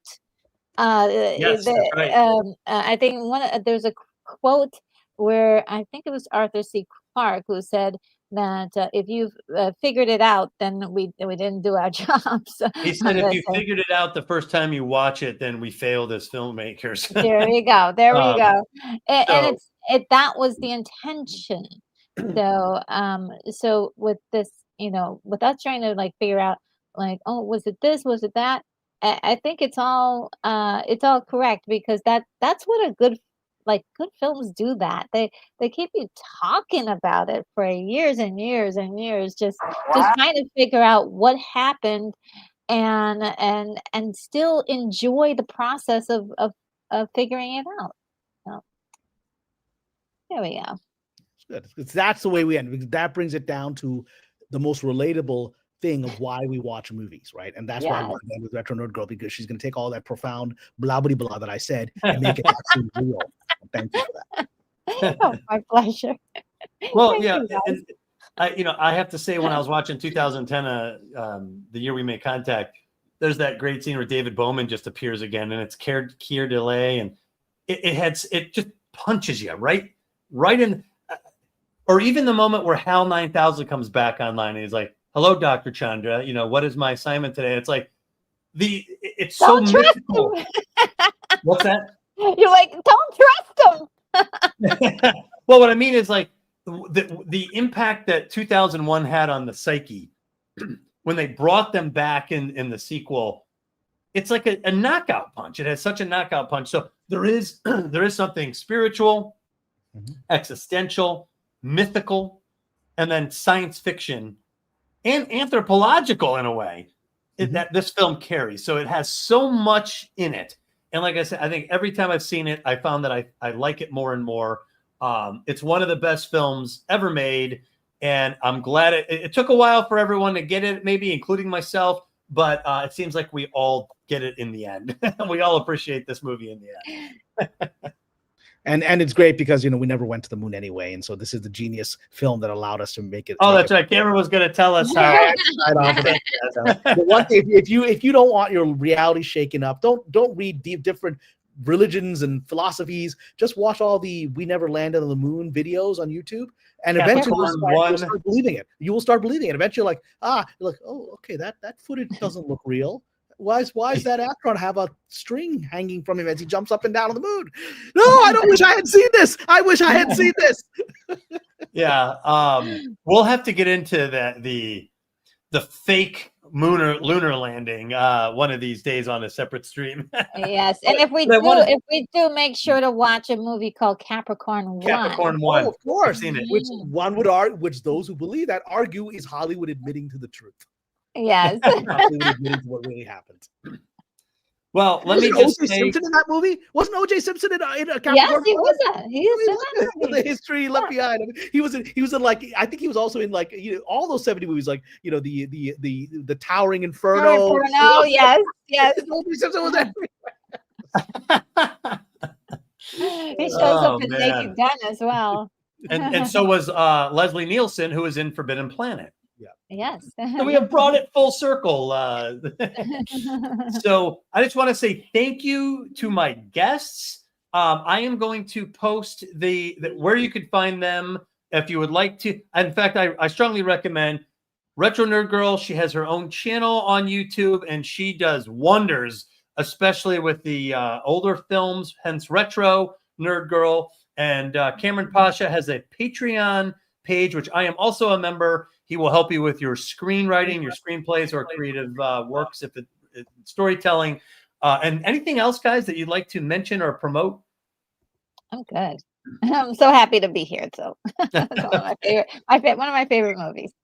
And Cameron, also thank you for staying. I know you stayed late Yeah, I for stayed this a one. couple hours longer than I wanted to because it's the idea that I had other things to do. I guess I'll be doing those things tomorrow. But, but that's exactly it. This was such an interesting discussion, and the panel was so wonderful that I was like, you know what, I can move some of this stuff that I need to do for tomorrow, and that's what I did. And so that's all. I'm glad I threw a link to my Patreon. Anyone who's there, join. I actually have a very interesting article which Douglas hasn't read yet that I put up today about a little comment for Variety. In a very, very lengthy piece on David Ellison and Skydance and Paramount, had this little surprise comment, like buried in this 10,000 word article, little surprise comment where they said, and Paramount has a no hire list of people who have this, and this political ideology. Yeah, that's pretty shocking. And I was like, it's exactly what I was saying, because it doesn't fit the current narrative, what the agendas are of David Ellison, right? And so I do a very lengthy analysis. It's exactly what I've been saying on my Patreon for several months, and people are like, you don't know what you're talking about, Cameron. And then Variety kind of slips it out, right? So come to my Patreon if you want, insights into Hollywood that inevitably get proven right over time. Yeah, well, I'll definitely check it out. But I just want to say thanks again to the panelists and also the chat. Anyone listening or checking in later, this was a great discussion. I'm so happy we had it. This is a great movie for our generation to grapple with and experience again and again. And I think we have our own kind of perspective on it. The Star Wars generation on 2001: A Space Odyssey. So thanks again, everyone. And if you're interested in following Retro or Cameron, click check the description below where I will post links. So, all right, guys. God bless everyone. Have fun. Bye. Thank you. Good night, everyone.